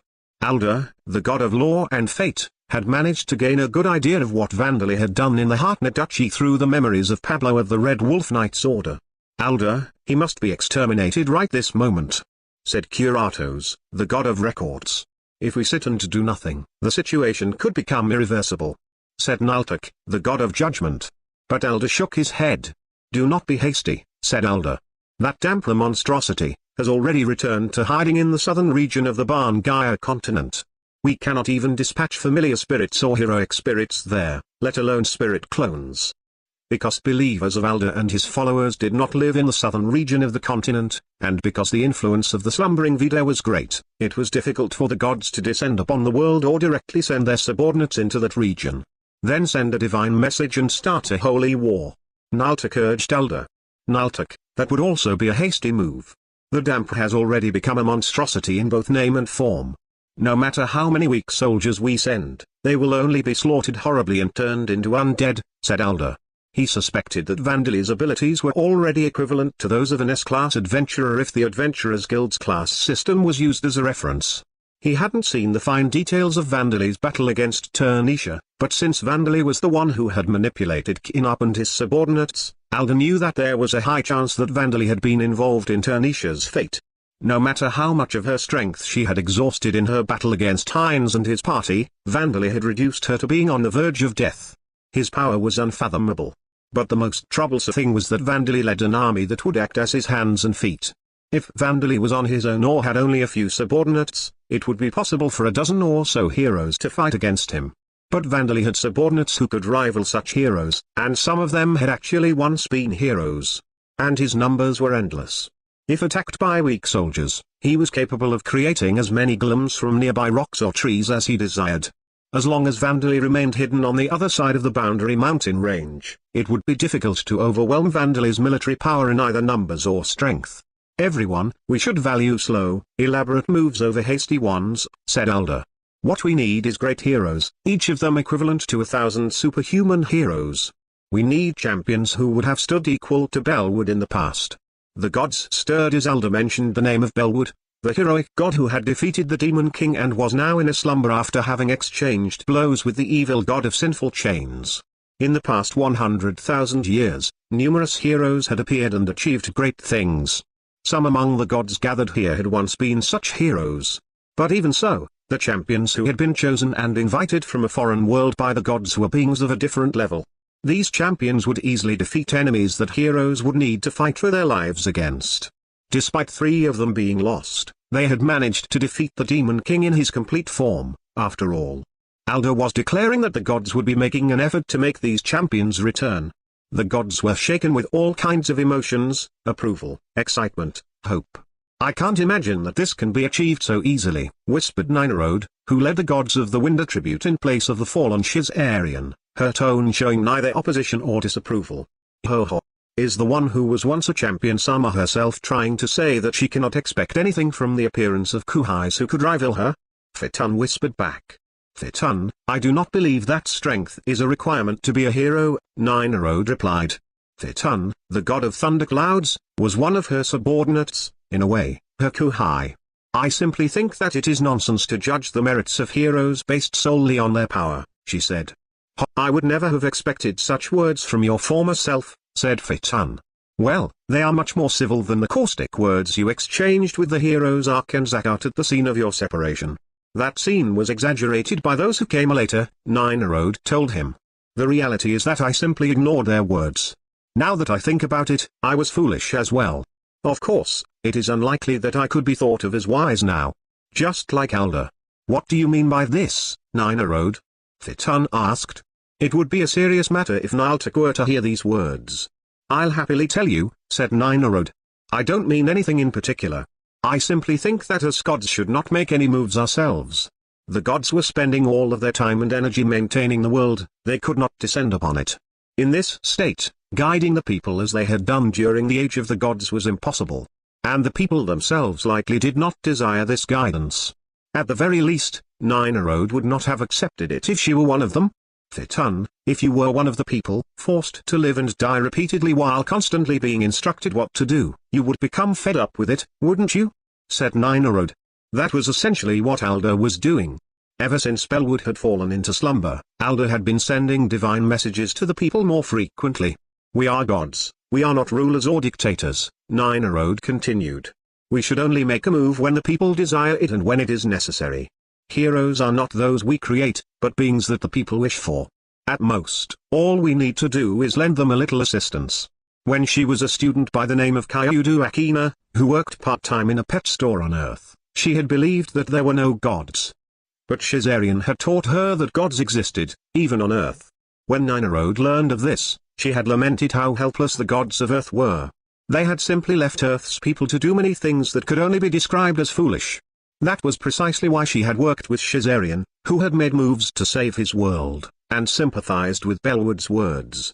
But now that she had become a god and looked back on it, how had this world turned out? Ninarode sighed. That is true, said Phaeton. From his point of view as a god, not the people, he agreed with her.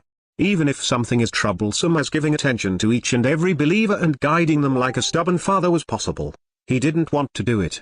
But a fragment of the Demon King has passed into the hands of another evil individual. Is that not something that we should fear? Phaeton asked. That too is a problem that the people should deal with themselves, as unfortunate as it is. The family I have been managing recently has not desired the guidance of any god, said Ninarode. It hadn't been her intention for the Hartner family to make use of the barrier she had left behind. But Taylorsheim's betrayal conducted by the Duke Hartner of that time was only one of the tragedies that had been repeated throughout history. It was the kind of thing that happened both on Earth and in other worlds. Sooner or later, they would realize their mistakes, whether it was those of the Duke's family, the ones who served them, or even the ones who would replace them someday. Just like the many other mistakes that had been made. Just like the foolish actions and tragedies that had happened over and over again up until now. Also, Ninarode and the other gods here treated the destruction of Veda's races, including the Titans of Taylorsheim, as an act of justice. It would be ridiculous for them to try and prevent it. I suppose that was my most foolish move of all, said Ninarode. Phaeton, you're not hiding anything, are you? Dear me. What are you suggesting that I would be hiding? Phaeton asked. Don't respond to a question with another question. But as long as it does not benefit those who absorb the Demon King's fragments, you are free to do as you like, said Ninarode. I shall press Alda for change. I shall tell him that the teachings admired by his new heroes should be considered to be the path of righteousness. Do you mean the teachings of the peaceful faction? That Veda's races should be acknowledged as people? Phaeton had inadvertently asked another question, but Ninarode left to where Alda and the other gods were without answering it. Peace, after all this time? If there is to be conflict, it should be carried out until one side dies out, Phaeton muttered. But it is best for Alda to consider a ceasefire in order to devote efforts to fighting the Demon King's remnants. I suppose there is a chance that he agrees to Ninarode's words. There is no guarantee that he will continue to shake his head as he has done until now, spouting foolish things about the sacrifices that have been made so far. My superior has said some troublesome words, Phaeton thought as he frowned. Now that Vandali had absorbed the Demon King's blood, there was little chance that Ninarode and Alda would make peace with him, but it wouldn't be interesting for a wet blanket to be thrown on a fight to the death that he would experience for the first time in a long time. What happens next likely depends on Rod Corti, but I wish he would hurry and reincarnate someone promising onto this world. Rod Corti experienced the memories of Luciliano, who had become Vandali's apprentice, seeing what Luciliano had seen. What he saw made him forget that he was a god and hold his head in his hands. To think that a mortal being would go beyond resurrecting the dead, try his hand at reincarnation and end up absorbing fragments of the Demon King. I suppose the situation has deteriorated to the point that things are out of my control even if I send more of those reincarnated in origin. Even if the other reincarnated individuals were more proficient in battle and exceptionally resourceful compared to Kanata, Vandali had already grown too powerful. Rod Corti acknowledged this. He had not given Vandali any cheat-like abilities, but he had shown terrifying growth both in origin and in Lambda. The most astounding thing was Vandali's drive to not only attempt, but achieve things that any other person would refuse to do, hesitate to do or avoid doing at all costs. Rodcourt even felt a nightmarish premonition that at this rate, it was possible that Vandali really would become a second Guilderines. Perhaps I should come up with a way to bring Vandali to my side, like Kanata suggested. I should make Vandali think that I intend to bring him to my side, and when he lets his guard down, I will have the others reincarnated from origin aim to kill him. Was it wise or foolish to assume that the option of earnestly apologizing to Vandali didn't exist at this point in time? I should make them form teams rather than attack alone, or make them build their experiences from the ground up like Vandali has done. Given a little room to grow, the others reincarnating from origin should be able to defeat Vandali. They had been granted cheat-like abilities, after all. Rodcourt believed this with absolute certainty. Suddenly, Alda's familiar spirit visited to notify Rodcourt of Alda's intentions. Has he noticed the fact that I have reincarnated people from another world? Rodcourt wondered, but the message contained a suggestion. He wants me to make the souls of Veda's races flow through my circle of transmigration system, Rodcourt murmured. But I already refused him once, 100,000 years ago. This was a plan that Alda had considered after listening to Ninarode pressing him to accept Veda's races in accordance with the teachings of Alda's peaceful faction. However, Rodcourt had already received this suggestion from Alda once before, 100,000 years ago. Back then, Rodcourt had told Alda that his suggestion was impossible. Strictly speaking, it wasn't impossible. Theoretically, it was possible. However, executing this suggestion was realistically impossible. First, in order to transfer the souls to Rodcourt's system, Veda herself would need to willingly destroy her own system. Even if this was accomplished, the only souls that could be transferred were those of Veda's races that had no monster ancestors. In other words, races like vampires and lamias would go extinct without being able to leave any descendants behind, and their souls would either wander endlessly or be forced to fall into the Demon King's system, which would cause them to be reborn as complete monsters. The Veda of the past would have never accepted such conditions. And Veda was currently in a slumber. It was impossible for Alda or Rodcourt to directly destroy the system that she owned. Thus, the only way to destroy the system was the extinction of all of Veda's races, the goal that Alda had been working towards all this time. No matter how unknowledgeable Rodcourt was to the values of people, he didn't imagine that anyone would agree if they were told, "Your existence will be acknowledged, so please go extinct." Either that, or I would need to assemble a new system. In order to do that, I would need to stop every single one of my circle of transmigration systems, including the one that governs reincarnation in Lambda, for a period of several years to several decades. Considering the effects that doing such a thing would have, Alda should understand that this is not something that can be done. A period of several years to several decades where not only humans, but all plants, animals and every other creature, would not be born properly. Bodies born without souls would grow in number, and at first, wandering spirits would possess the empty bodies, but plants would be fine. But what would happen if spirits with broken memories and collapsed, insane personalities were to be reborn in bodies that were not exclusively made for them? The worst-case scenario of all life becoming extinct was more than likely. In Lambda's case, the monsters that would grow in number due to the Demon King's circle of reincarnation system could still be hunted for food, however.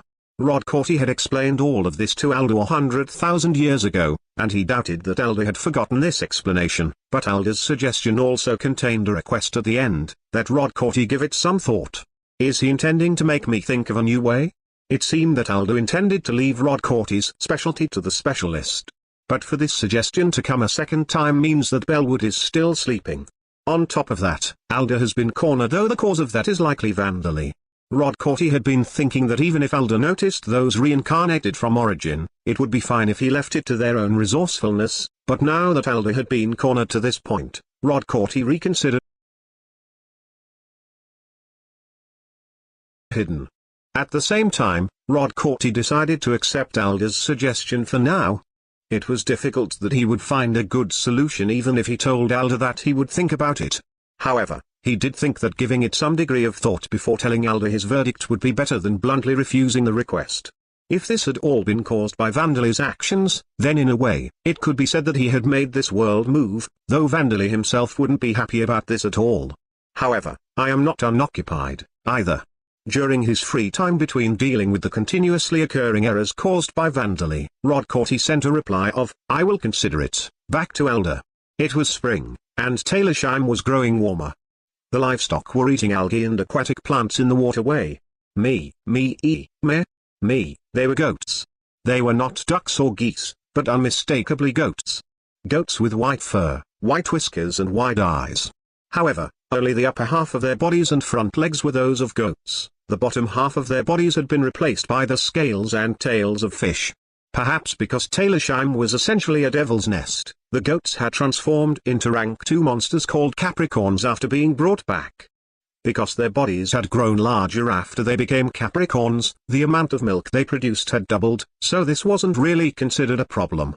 Incidentally, the goats weren't the only ones. The rabbits, chickens and the single pig that Vandali had obtained had also transformed into monsters. None of them had undergone such extreme transformations like the Capricorns, however. The horses would likely transform before long, too. Where's King? I heard he was here. Vandali is with the goats. Ah, he's really with them. One of the men from the cultivation villages pointed at Vandali, who was swimming in the waterways with the Capricorns. Me? Said Vandali, who had produced goat-like horns on his head with the Demon King's horns. Please, speak like a normal person, said Bilder. What is it, Bilder? Vandali asked. He had been swimming with the Capricorns while inspecting the waterways, but now he climbed onto the bank. Your eyes will become wide like theirs soon, Bilder muttered. It's almost time for the cooking class, she reminded him. Ah, that's right, said Vandali. Today was going to be how to make ramen, wasn't it? He had introduced new foods and flavors one after another, but of course, they didn't become widespread right away.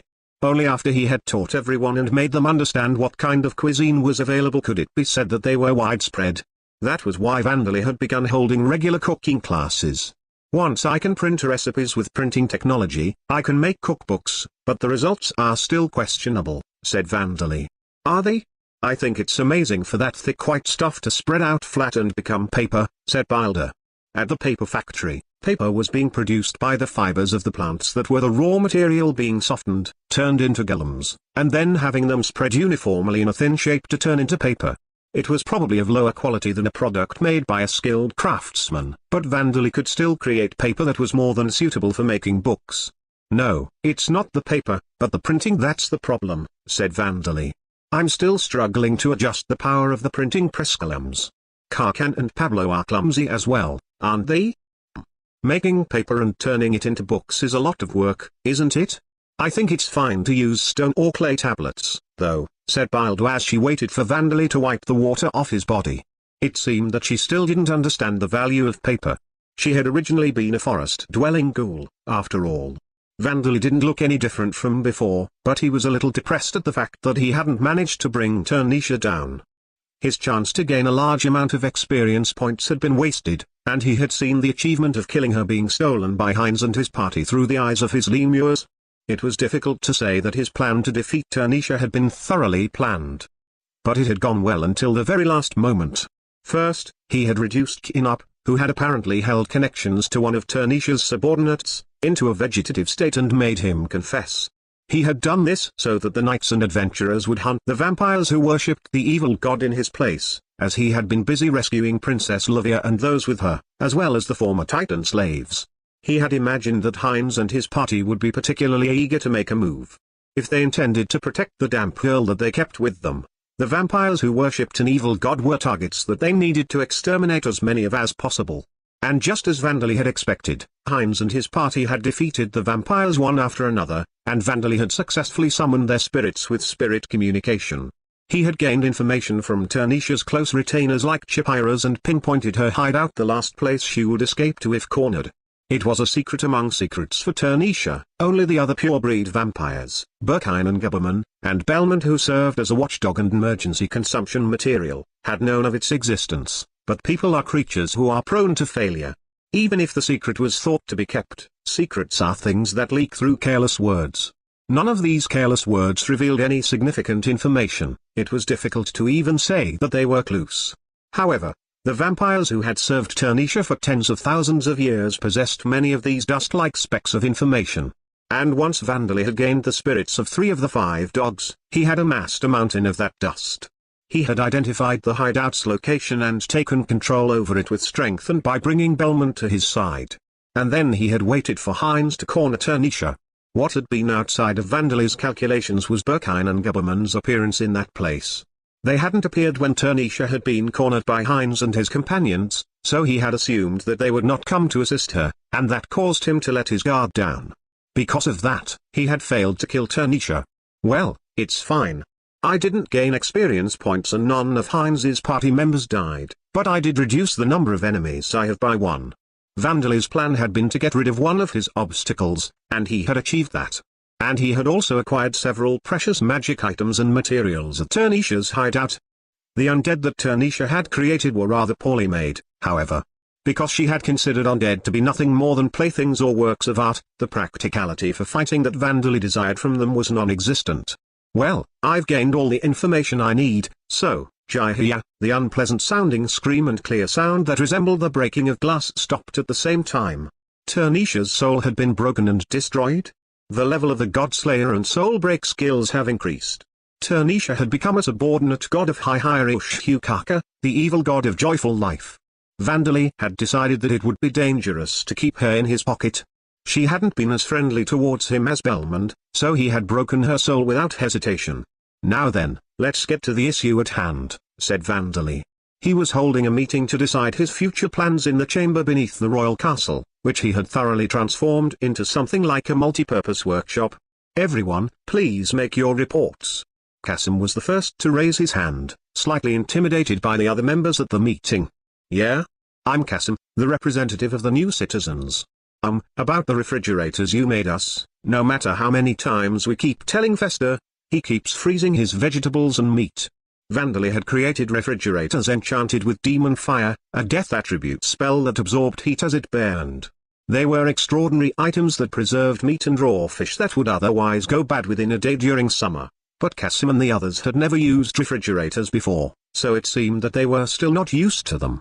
He had designed them so that children could never climb inside and get trapped, but he hadn't imagined that the refrigeration and freezing compartments would get mixed up. I'm glad I learned this during the prototype stage, said Vandaley. I can do something about this problem before commercializing it. Yeah, that's true, said Borkus. I accidentally froze some miso before, too. The doors have written letters on them, do they not? Why do people not notice? Zadaris asked. We can't read difficult kanji, Kasim explained. Lena has written the furigana on the doors for us now, though. The meeting continued in a slightly relaxed, quiet atmosphere. Next was Tara's report. The development of a way to process your horns is going well, too, Vansama, she said. The Demon King's horns that Vandaley produced were as hard as adamantite, but they possessed the same properties as deer antlers and rhinoceros horns, so it was possible to turn them into all kinds of equipment and products. It seemed that she was currently soaking them in Vandaley's blood, which also contained the Demon King's blood, and observing the results. Yufufu, with my hands, Vansama's hard, strong horns. Tara's voice trailed off. Do not make such a sickening face at a meeting, said Zadaris, reprimanding her. I am sure that it will not return anytime soon, but we must continue. How is transforming Turnisha into a live-dead going? Vandaley asked. Without problem, Liusiliano replied. Normally, the live-dead transformation process would be impossible for members of Veda's races, including pure-breed vampires. But it has been made possible by circulating your blood, which contains the Demon King's blood, through her body. It was my first time replacing the brain matter with that of another person, but thanks to the fine adjustments you have made for me, things are going well. Then you have as many materials as you need for Eleonora and Bellman's surgeries, don't you? Said Vandaley.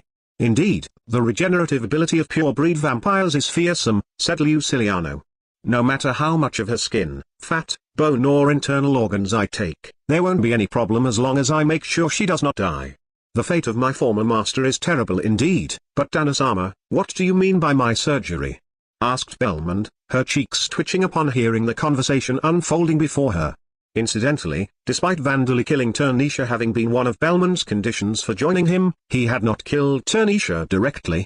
But because it was Belmont herself who had let her escape, and because Turnisha had indeed died in the end, she seemed to have decided to serve Vandaley. There was also the reason of her not having anywhere else to go, however. Wasn't your other condition for becoming my steward to return your body to its original form? Said Vandali. I did indeed say that, said Belmont. But my body is already back to its original. Slow on the uptake, aren't you? Said Eleonora. Vandali-sama is saying that he will heal our scars. The wounds that Burkine inflicted upon me, and your wounds as well. Belmont was surprised that such a thing was possible, but seeing her master nod in agreement to Eleonora's words, she began to believe it. Then I shall take you up on that offer. I am not maintaining this appearance because I want to, after all, said Belmont, touching her scarred cheek. But there was nobody here who considered her to be as hideous as she thought she was. Half of Borkus's face, for instance, was made of only bone, never mind his scars. And Kasim was another who didn't think that Belmont looked unsightly. He looked at Vandali with a gaze that was soft and yet held resignation and sadness. So, you're on that side, too. Vandali wasn't being blamed, but it felt like he was, which made him feel very uncomfortable.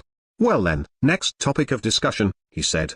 The newly established school, the new workplaces of the city's new citizens, special events such as tournaments for shogai, chess, reversia and go, the demand for new clothes including dresses, a plan to construct a new public bathhouse rather than restoring an existing one, all kinds of things were discussed, but it seemed that the largest problem was the lack of dairy products. Van, there isn't enough fresh cream, said Bazdia. The fresh cream created by Vandali had captivated the inhabitants of Taylorsheim with its soft texture and sweet taste. The amount he could make had increased when the goats turned into Capricorns, but in the end, there were still only a few dozen of them. They were not sufficient to satisfy a nation of over 4,000 citizens. There was such a gap between the supply and demand that all of the milk produced was being used to make cream. For Vandali, who wanted to create butter, cheese and yogurt as well, this was a serious situation. If we raise the animals with the same methods used by the farming villages, there's no telling how many years it will take before we have enough of them, Vandali murmured. Chazer spoke up. Your Majesty, how about increasing the number of Capricorns we have? He suggested. It's true that Capricorns are more fertile than normal goats because they're monsters, said Eleonora. But because the bottom half of their bodies are those of fish, there is currently a limit to how many we can keep in Taylorsheim at once. Even if we breed them to reach that limit, I am sure there still won't be enough to satisfy Vandali-sama's desires. As Eleonora pointed out, there was an ecological problem in the fact that Capricorns needed places with water to inhabit. But Chazer was already fully aware of this. That is why we will cultivate new land, he said. Yumata Dono, please hand out those documents. Yumata the undead that Turnisha had created, a 9-headed hydra with its heads replaced by 9 upper bodies and heads of good-looking centaurs and merpeople, distributed some documents. The documents contained maps of the surrounding area that were still left in Taylorsheim's records. If we follow the waterway passing through Taylorsheim, it becomes a river to the south, and this river flows through this forest into a wide marshland, said Chazer. Let us cultivate this land. But if I recall, there are several packs of lizardmen 200 years ago. A relatively amicable group ruled the area a short distance north of Taylorsheim, said Princess Livia. We had a treaty of peace with them, but I don't know how things will be now. She was talking about how things had been 200 years ago, but lizardmen lived shorter than humans, with lifespans of only 30 to 40 years. There was no telling what kind of groups would be ruling. Only 30 to 40 years. There was no telling what kind of groups would be ruling the marshland now. With that being the case, if that relatively amicable group is still alive, we simply need to suggest to them that they cooperate with us, said Chazer. If not, we can simply take control by force. Everyone at the meeting nodded in understanding. Well then, let us move south to turn the marshland into a Capricorn farm, said Vandali. Vandali had originally planned to one day visit the southern region of the continent where the pure-breed vampires who worshipped Vida, as well as the slumbering Vida herself, were said to be. It wasn't a bad idea to go south while waiting for the commotion in the Orborm kingdom to settle down. And so began the cultivation project that would later be recorded in history books as the Dream Expedition. The taboo name title has been removed. Orborm, the capital city of the Orborm kingdom. The people in the great city with a population of 2 million were full of excitement today. A great hero who had become a legend, no, a myth, had been born. Heinz. Heinz. Heinz. Long live the 5 colored blades. Long live the 5 who tear through the darkness. I'm going to convert to the peaceful faction too. Kaya, Edgar Samu is facing this way. The people were cheering for Heinz and his party, who were standing at the front of a dazzling parade with the damp girl who was under their protection, Sullen. Edgar's expression had loosened after hearing the shrill voices of beautiful women while waving at them from a luxuriously decorated carriage. Suddenly, he noticed that Heinz was looking somewhat depressed and called out to him. Hey, you can at least give them a forced smile, can't you? Smile, you have to smile, he said. I am not someone fit to stand on a stage, said Heinz. What, you don't like the new titles we've acquired? Said Edgar. It was well known that the 5 members of the party had challenged the vampires in combat during night, where they were supposed to have the advantage. All of them had gained the title, One Who Dares Through the Darkness. It was true that even Edgar thought that it was an exaggerated, embarrassing title. Of course, once this became well known, the vampires would no longer let their guards down, assuming that humans wouldn't attack them at night. I don't really care about that, said Heinz. You don't really care, huh? So does that mean you like it? Asked Edgar. It's not that, it's Tanisha. We finished her off, but the one who truly defeated her was not us. She had escaped from someone else. A pure-breed vampire who had been born in the age of the gods and gone on to rule the underworld for 100,000 years, threatening humanity. By defeating such a being, Heinz's party had been praised as great heroes. But Tanisha had clearly been on the verge of death before Heinz dealt the fatal blow, and she had lost both her petrifying demon eye and the Demon King's horns. According to legend, the Demon King's fragments were supposed to fly out of their hosts' bodies when they died and try to parasitize another nearby organism. It was necessary to prevent that from happening and seal them, but no matter how much time passed, nothing resembling a Demon King's fragment had emerged from Tanisha's corpse. Tanisha had been defeated by someone else at the place that she had teleported to from the battle against Heinz and his companions. And then she had barely managed to escape with her life after having her Demon King's fragment and her petrifying demon eye stolen from her. By the other pure-breed vampires, or someone else. Everyone knows that, said Edgar. We know it. The higher-ups of the guilds and churches know it, and even the important people of the Orborn Kingdom who are about to give us medals and words of gratitude know it. The people we're waving to don't know it, said Heinz. That is true, but Heinz, if this truth were to spread, it would provoke the Demon King's remnants, including pure-breed vampires who worship evil gods other than Hukaka, said Diana. If a great conflict were to begin, it will not be only the underworld that suffers losses. You're right, it's just as you say, Diana. And Heinz looked at Sullen, whose cheeks were flushed with tension and excitement. It will be for her sake as well. On this day, the 5 colored blades received medals from the king, and their leader, Heinz, was made an honorary earl while the other members were made honorary barons and baronesses. Name, Vandali race, Damper, Dark Elf age, 7 years old. Title: Ghoul King, Eclipse King, Second Coming of the Demon King, Guardian of the Cultivation Villages, Holy Son of Veda, Monstrosity, Taboo. Name, Removed Job, Treecaster level, 88. Job history, Death attribute Mage, Gloom Transmuter, Undead Tamer, Soul Breaker, Venom Fist User, Insect User. Attributes, Vitality, 820 Mana, 485,273,958 Strength, 283 Agility, 317 Stamina, 462 Intelligence, 972 Passive Skills, Superhuman Strength, Level 5 Rapid Healing, Level 7 Death Attribute Magic, Level 7 Status Effect Resistance, Level 7 Magic Resistance, Level 4 Dark Vision Death Attribute Charm, Level 9 Chant Revocation, Level 4 Strengthen Followers, Level 10 Automatic Mana Recovery, Level 6 Strengthen Subordinates, Level 5 Venom Secretion, Claws,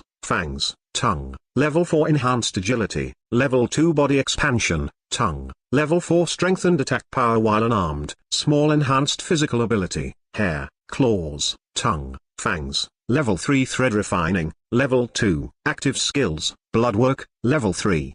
Level Up.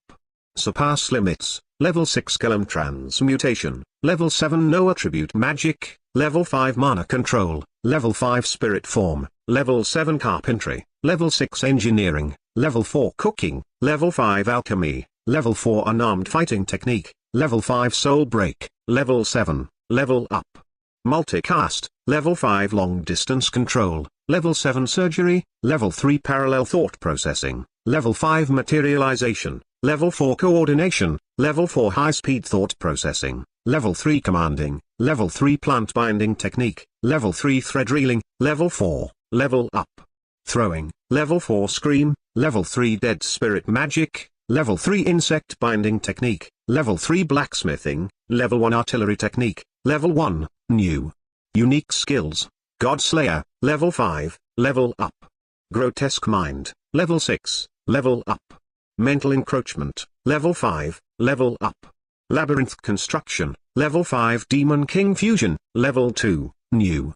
Demon King Fragments, Blood Horns, Curses, experience gained in previous life not carried over, cannot learn existing jobs, unable to gain experience independently. Side Story Chapter 7, Thinking About Him from a Faraway Place. The metamorph, Shin Mari, gave a small laugh as she looked at the place she had been taken to, a special cell that had been made for detaining her. "How generous of you to give me a custom-made room," she said. Her voice had no sign of bitterness or sarcasm, but a special microchip and explosives had been embedded inside her body. This was a step to prevent even the smallest chance of Mari escaping, as she was capable of taking on any appearance. "I'm sorry for being so incapable," said Amamiya Hiroto, apologizing to her without responding to her words. He was wearing a pained expression as if he was the criminal, not her. The other reincarnated individuals who had been working with him and Mari were wearing similar expressions. But Mari gave Hiroto a small, bitter smile. "Don't apologize," she said. "I know you worked hard to solve things without having to kill me." Mari had killed another person who had been reincarnated from Earth, Kaido Kanata. Although she hadn't worked with the terrorists, she had exploited them, led the government and her companions on a wild goose chase with false information and set things up so that her target, Kanata, would be sent on a mission on his own. Kaido Kanata's death had a great impact on the other reincarnated individuals. They had been working in disaster relief and counter-terrorism, so they had come into contact with people's deaths even other than the civilians and terrorists killed in disasters. They experienced the deaths of allied military personnel and helpers that they should have saved. But the death of Kanata, one of their own, had a different level of impact. They had been given new lives by a god and reincarnated in this foreign world called Origin from Earth with magical talent and special cheat-like abilities. But they had been stared in the eyes by the reality that even they could die and be killed. This event had caused cracks to form between the reincarnated individuals who had come together to form the organization known as the Bravers. No, to be more precise, the cracks had already been there, but they had simply been invisible. It was Mari's murder of Kanata that had made these cracks impossible to ignore any longer. But there were some among them who thought that everything was Mari's fault. Even the governments and armies of every nation considered Mari, who possessed the metamorph power that allowed her to perfectly replicate her target's fingerprints, retinas and even their vein patterns, to be a dangerous individual. And there were also those who felt distrust for Hiroto, who had advocated for her to be confined rather than erased. "You killed Kaido Kanata, a single person," said Hiroto. "You ensured that the president's daughter remained protected. I can understand your motives. This is your first crime, and normally you would be given life imprisonment or maybe even a definite term depending on the country, not a death penalty. And the nation you killed Kanata in has already abolished capital punishment. It would be too selfish to erase you out of convenience and emotion." "A stiff way of thinking as usual," said Mari. "It's better than being soft," said Hiroto. "At least, it makes it easier for others to tell what I am thinking." If including those who did the office work, not all of the Bravers were those reincarnated from Earth, but they had many relatives and needed to be faithful to international laws in order to be trusted. That was what Hiroto thought. The reincarnated individuals possessed powers that went beyond even the principles of Origin, a world with science as advanced as Earth's and magic that didn't exist on Earth. If something went wrong, they would be treated as mutants. In fact, groups advocating that they should be treated as such already existed. That was why they needed to show that they obeyed the rules of society. "But with everything said and done, I was oblivious to Kanata's crimes," said Hiroto. "That's what I'm apologizing for. There's no reason to apologize to me, considering that I killed him with my own hands before consulting you," Mari said as she entered the room. Seeing her disappear behind the closing door, Hiroto and the others turned and left. "What information do we have on them?" asked Hiroto. "The whereabouts of Murakami and the others became unknown after they joined the 8th Guidance," replied Minami Asagi, one of the 3 people who had been escorting Mari. His tone was polite, but his eyes were filled with anger. Murakami, the reincarnated individual who had been a high school teacher on Earth by the name of Murakami Junpei, had left the Bravers with a group of 10 others and vanished after joining a terrorist group. Rod Corti had said that the conflict had subsided, but for Hiroto and the other Bravers, this was just a calm before the storm. Just what are they thinking, especially Murakami? Asagi continued. Did you know that he was our homeroom teacher? Would a normal teacher incite his students and have them join a group of terrorists? It has already been nearly 30 years since he was your homeroom teacher, another one of Mari's escorts pointed out. He was the Oracle, in Dakuya. However, it seemed that Asagi wasn't satisfied with these words. But we are all companions, are we not? Despite that, they betrayed us. I cannot forgive them. Asagi had been a hot-blooded member of a sports club on Earth who cared about his friends, who had a somewhat totalitarian way of thinking. He also had a strong tendency of being influenced by the past life he had lived on Earth. Up until now, that had been a good thing. The past lives that the reincarnated individuals had lived on Earth, and the things they had experienced were a necessary foundation for them to not abuse their new lives and the powerful abilities that they had suddenly been given. However, the current problem had occurred because they had relied too much on this foundation and not seen what they needed to see. Asagi, it has already been more than 20 years since we died on Earth, nearly 30, said Hiroto. People change over that amount of time. We should have considered that. Hiroto-san, I know that even in the news on Earth, you would hear about arrested criminals' classmates saying that they were good people in the past, but we are companions. Cannot have sold the organs of his companion on the black market. That's true, but isn't that because he gave in to temptation and strayed from the path? We must fight for Tanaka and the other two who were lost. If we don't, they won't be able to rest in peace. Asagi, I know how you feel, but we're nothing more than humans who have memories from our previous lives and strange powers, said Kuya. Kuya-san, what are you trying to say? Asagi glared at Kuya, as if Kuya's words had poured cold water on his fiery emotions. Other than Murakami, we've already spent more time in Origin than on Earth, said Hiroto. We should not believe in each other blindly just because we are companions. We can be tempted, or our senses of values can even change. That's what Kuya is trying to say. And I think the same. That I understand what you are trying to say, Hiroto-san, but I cannot accept it. Asagi shouted over his shoulder as he walked off, leaving Hiroto and the others behind. Hiroto gave a bitter smile as he looked at Asagi's strong-looking back, and then he spoke to the other reincarnated individuals, who had remained quiet up until now. Sorry, but please go and listen to his grumbling, he said, gesturing for them to go on ahead, leaving him and Kuya alone. I think he is far more hard-headed than I am, but it is helpful that he is so unchanging, Hiroto remarked. It's not like I hate him, said Kuya. It's just that when nobody else is around, he says, but on Earth, at every opportunity, which is troublesome. Indeed. Hiroto and Kuya laughed and relaxed their shoulders as they continued their conversation. Can't you find out where Murakami and the others have gone with Oracle? Hiroto asked. Kuya's cheat-like ability, Oracle, might be considered by some to be like a god's ability to make prophecies. However, in reality, it was not a power that could be called omnipotent. Kuya's Oracle was simply something that told him a way to achieve the results he wanted. At first, Kuya had thought that this something was a god. But he soon experienced that it wasn't anything as all-knowing or omnipotent as a god. It had answered several of his questions with, that goal is impossible to achieve.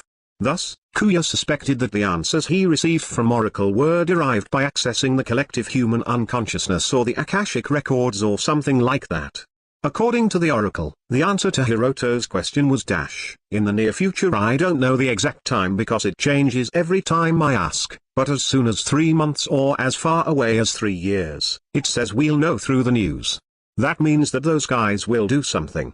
Is there a way to prevent that from happening? Hiroto asked. Sorry, but I don't know, Kuya replied. The answer to that changes every time as well.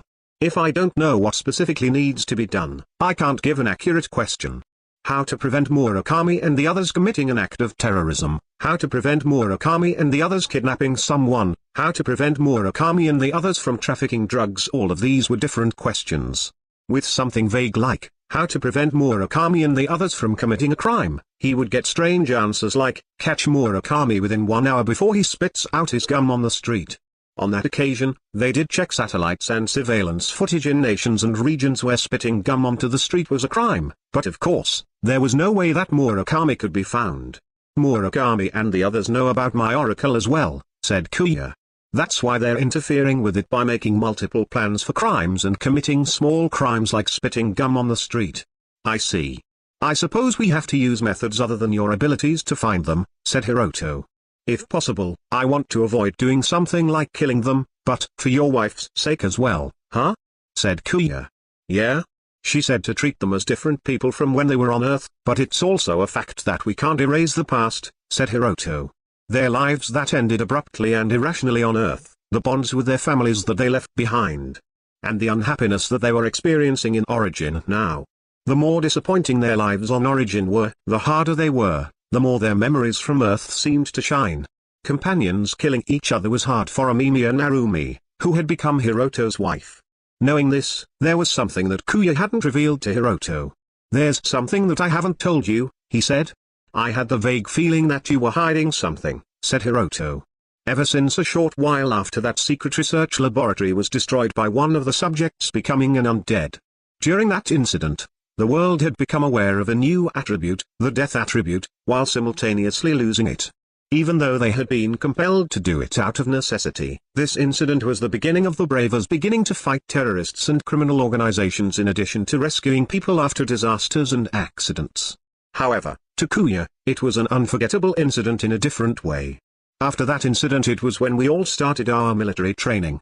I asked, how we can avoid losing a single one of us reincarnated individuals.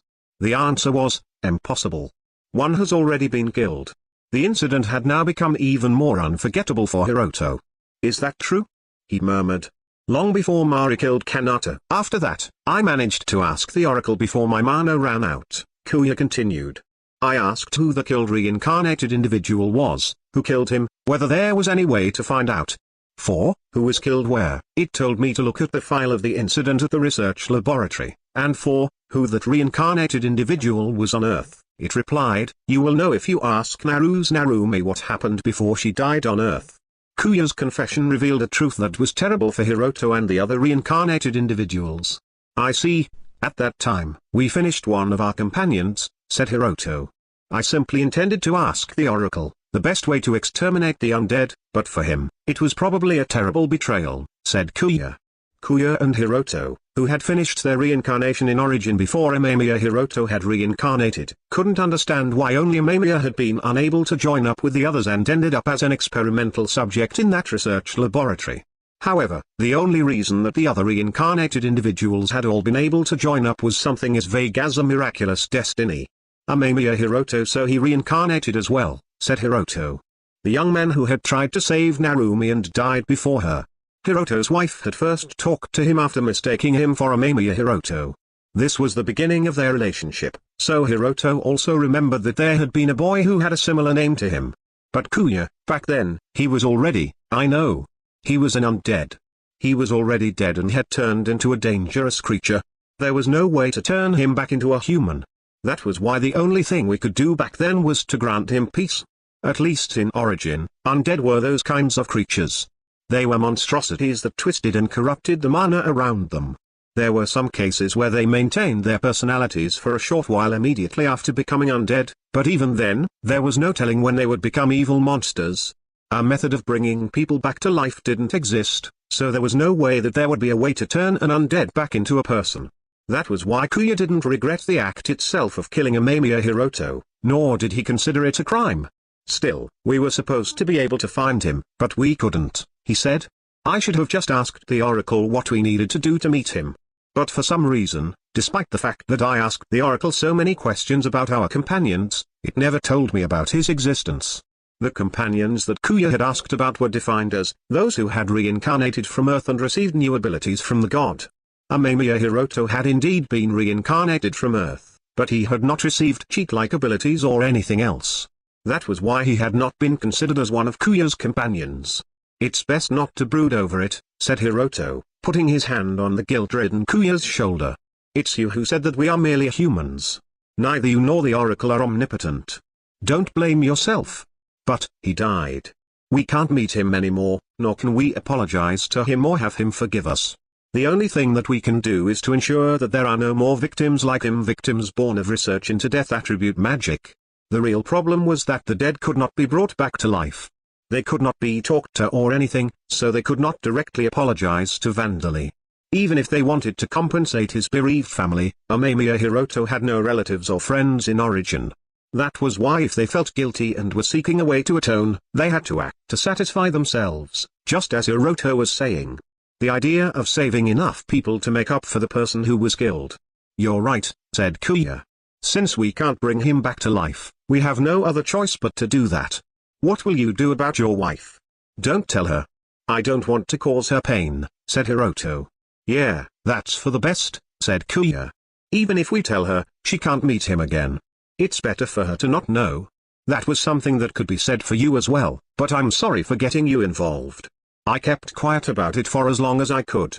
Don't worry about it, said Hiroto. The fact that we gained even the smallest amount of information about the death attribute means that there is a meaning to the battle we are about to face. The oracle how to meet Amamiya Hiroto again. It would have given him a clear answer that they would meet the one who had once been Amamiya Hiroto after death, and he and Hiroto would have been able to deduce that there would be a next opportunity for them. But this thought didn't occur to them. And now that I've learned this, I want to capture the members of the 8th Guidance alive, no matter what, said Hiroto. Of course, for reasons other than those of the intelligence agencies. Because they are the last people Amamiya Hiroto saved. The 8th Guidance, when Amamiya Hiroto had become an undead and gone on a rampage in the secret research laboratory, he had saved the other experimental subjects. The 8th Guidance was a criminal organization formed by those former experimental subjects. Back then, we didn't know the details behind that incident, and we ended up leaving their protection to an international organization. But we won't fail this time, said Hiroto. The members of the 8th Guidance, which Murakami and some of the other reincarnated individuals had joined, were supposed to be protected by an international organization, but they had then been secretly exploited by that organization for further research into the lost death attribute magic. They had escaped through their own efforts, and now they had been involved in several major incidents in addition to conducting acts of terrorism against agencies and organizations that were conducting research into death attribute magic. They were completely different from other criminal organizations. They were almost like a cult. And every other organization was targeting them, suspecting that they knew something about death attribute magic. I've already asked if there is a way to save them, said Kuya. But it's going to be hard. What was the answer? Asked Hiroto. We have to capture Murakami and the others as soon as possible, or kill them. That was the answer. Murakami and the others aren't cooperating with the 8th Guidance. They're going to use the 8th Guidance and then betray them. Hearing this answer that was far more difficult than he had imagined, Hiroto pressed a hand to his forehead. A god stood still with his eyes closed. His appearance was that of a trinity consisting of an old man, a young man and a boy. So it would have appeared, but then these three, who were all carrying heavy books, turned into beautiful women. The god's name was Reincarnated, the genie of time and magic. Like Alda and Vida, he was one of the 11 gods born from the giants of origin. He and one other god were gods with no gender and no fixed appearance like those of Alda and Vida. They were gods without form. Reincarnated opened his eyes and stared at Lambda, the world that he and the other gods had created. The prophecy has been fulfilled. Ark has returned, he said. Is it not Zakat? Asked another voice. A four-headed lion had suddenly appeared in front of Reincarnated. Zeruan, he is also Ark, Reincarnated replied. The one with the form of a grotesque lion was Zeruan, the god of space and creation. He was a being that existed everywhere and yet existed nowhere, ruling over space. Indeed. He is Zakat, he is Ark, he is Vandali and he is a violator, said Zeruan. Other than our reckless older sister and brave younger sister, have any others answered? There are few other than Vida who have responded to my prophecy, said Reincarnated. What about our brother who has become violent and foolish? Unknown. Zandak is too far separate from me. Then what about our new brother who is honest and wholehearted? He answered. But he is wandering somewhere and cannot be found. I see. Then what will we do from now? I intend to curry favor with the violator. Hearing Zeruan speak these last words, Reincarnated showed emotion on his face for the first time. He frowned and gave a bitter smile. You should not use that expression. Neither she nor Ark would want that, he said. Then you will not curry favor with him? Asked Zeruan. I will not, said Ricalant. I will cooperate with him in accordance with Ark's goal and humor him. So you do intend to curry favor with him after all, do you not? Of course. He is a violator, after all. Long ago, Zeruan had suggested inviting inhabitants of a foreign world in order to save Lambda, which was in crisis due to the war against the Demon King. At the time, he hadn't actually said, let us summon champions. He had said, let us summon violators. Beings from another world who would violate and stir all kinds of domains, creating something new. Destroyers who would break down the existing order, causing chaos as a new order was created. Those who would shout good words while scattering evil, one who would destroy evil and carry out good. These were what Zeruan referred to as violators. Those with the knowledge, ideas and values from another world who could make possible even things that the gods themselves could not accomplish. Zeruan had wagered everything on such a being. And regrettably, at this rate, he would lose that wager. That was why he needed the violator who was Ark and Zakat to do everything he could. Although he was a god, he thought it was irrational that the violator would need to continue where things had been left off 100,000 years ago and carry the world on his shoulders again. However, the violator has not honored us because our subordinate gods are cooperating with Alda, Zeruan said. Ricalant and Zeruan's subordinate gods continued to exist, working under Alda, the leader of the remaining gods. They are our spirit clones that do nothing more than the work that is needed to maintain the world, but it would also be irrational to expect a one-sided understanding from him, too. The god of seconds, the god of minutes, the god of hours, the god of the front, the god of points, the god of depths and the god of the behind. These were the gods who had been given the role of supporting the concepts of time and space, maintaining the space attribute. But their true states resembled advanced artificial intelligences. 100,000 years ago, the world needed to be maintained whether Alda or Vida emerged victorious, so Ricalant and Zeruan, who were currently more than half asleep, had ordered those subordinate gods to not participate in the battle. As a result, even though they had remained neutral, the myths had depicted them as being among the gods who had supported the victor of the conflict, Alda. From the perspective of the violator, Vandali, Ricalant and Zeruan were not definite enemies, but it was unlikely that he would think of them as allies, either. And if they continued acting as if they were pulling the strings behind the scenes, he might mistakenly think of them as enemies. Thus, it was necessary for them to make him aware that they were allies, even if they needed to strain themselves a little. With that said, we cannot do anything significant, said Zeruan. We have lost our power. I in particular must do many things in my powerless state. It does not have to be significant, said Ricalant. The violator himself will do significant things. He is the one we are anticipating great things from. As expected of Arkansas, there is Zakat as well. But I am in agreement. He has reproduced the ramen, miso and soy sauce Zakat and Ark could not. At this rate, curry will be not far behind. Ricalant experienced the pain similar to having one's bones gouged out, while Zeruan felt as if his organs were bursting as both of them cooperated with Vandali. Whether this will be made use of will depend on him, said Zeruan. It will depend on him, but either way, he will create something new, said Ricalant. And then Zeruan vanished and Ricalant returned to gazing continuously at Lambda.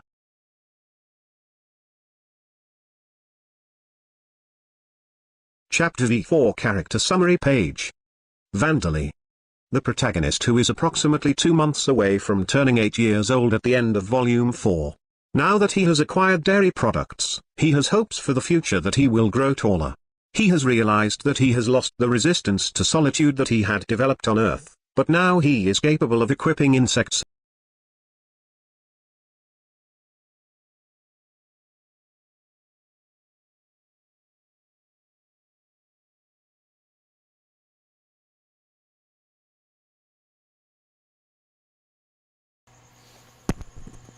Okay, hello, this is your boy Shrimp back again.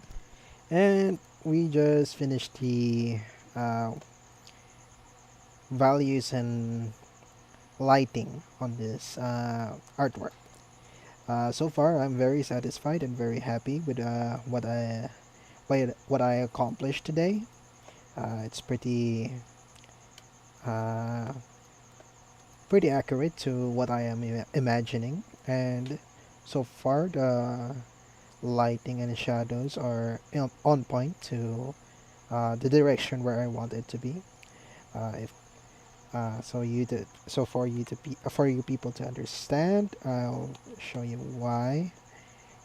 So light is coming from this direction. So yeah, it's hitting towards her. So it's lighter at the bottom part of her body, while it's getting darker at at the top. So that's why the lighting is in this type of direction. And like how I did what I did with the face and the hair. And I am starting with the coloring. Right now I'm going to use some soft light just to add some color to this artwork, and applying them to each individual layers that groups and layers that I've created over here. They are for the hair, skin, and clothing. Well, with this soft light, I will merge them with the base color. And yeah, the base color that is which is now in this color.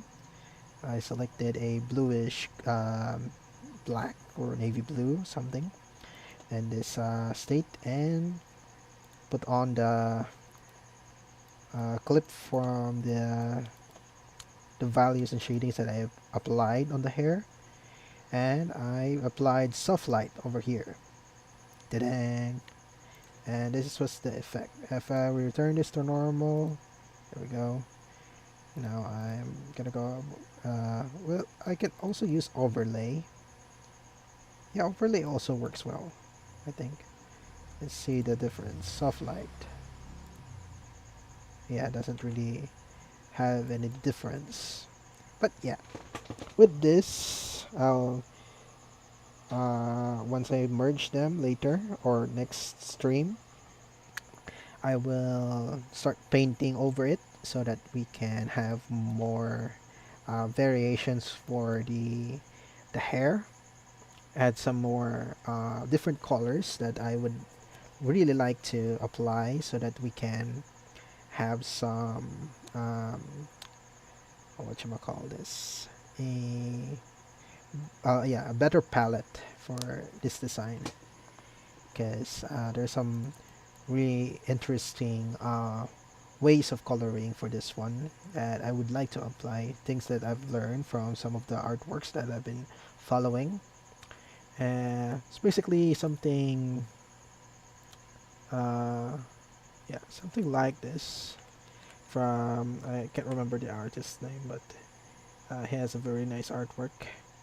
I really like from his base over here with really intense solid light with a bit of blending, and turns into this. So you can see there's like different style, different colors he added on the hair, which is I am planning to apply on this the a particular artwork, hmm including the skin, clothes, and stuff like that. Yeah. So what you just saw today was a basic application of shadings, or which is some may call it values and lighting.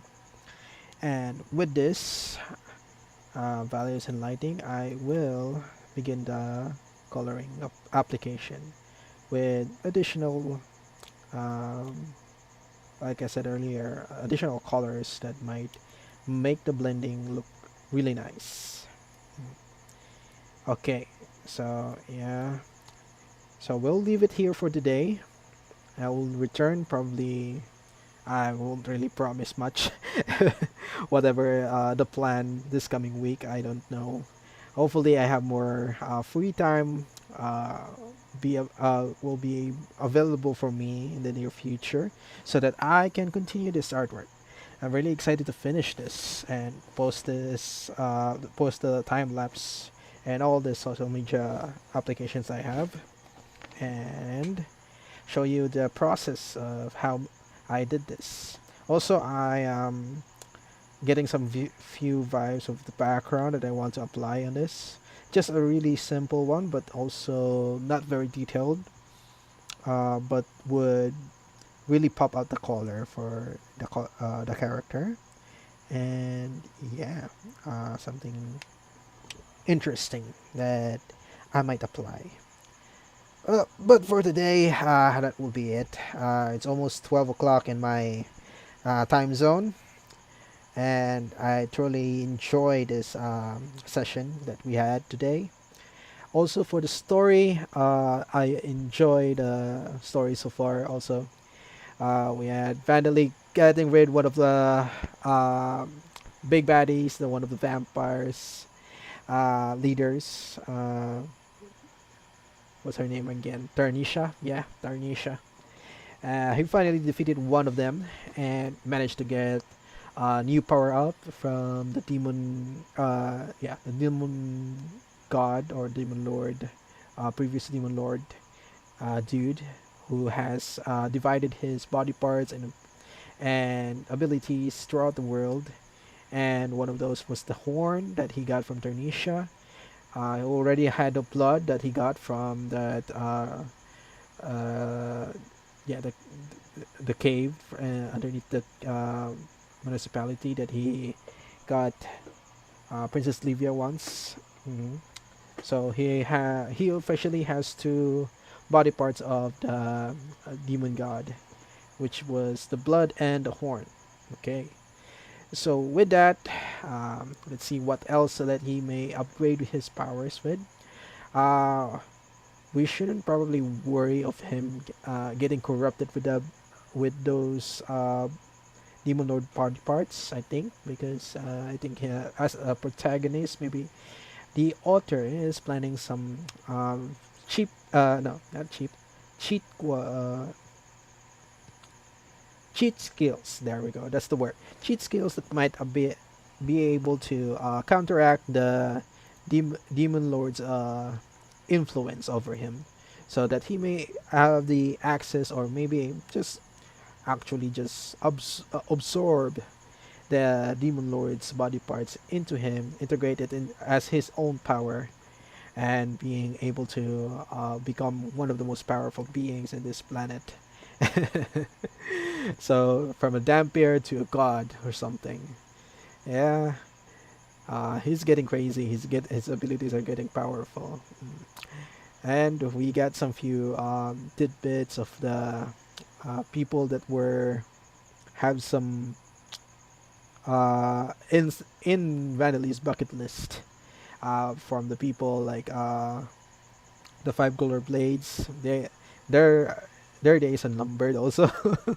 For their they were the responsible ones who killed his mother, and those are on the other planet that are about to be reincarnated. Also, they will probably definitely be facing Vandalist wrath once they get reincarnated or uh, transferred to this to Landa.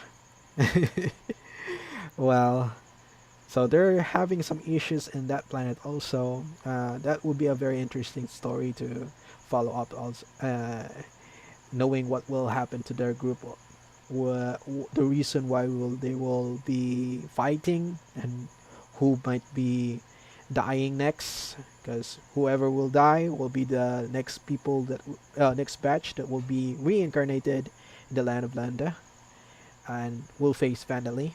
So let's just see if they're going to accept their next fate after their yeah from the origin, yeah, the planet that they were on right now is the planet Origin.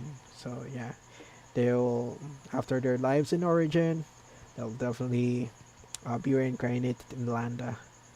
Let's see what their decisions will lead them to, if they would go against Vandally or would try to have a peaceful approach. Well, that will depend in the near future once we get to that part. But so far, we have finished some few chapters today again. Um, but yeah, We're currently in a bonus chapter, actually a chapter summary page.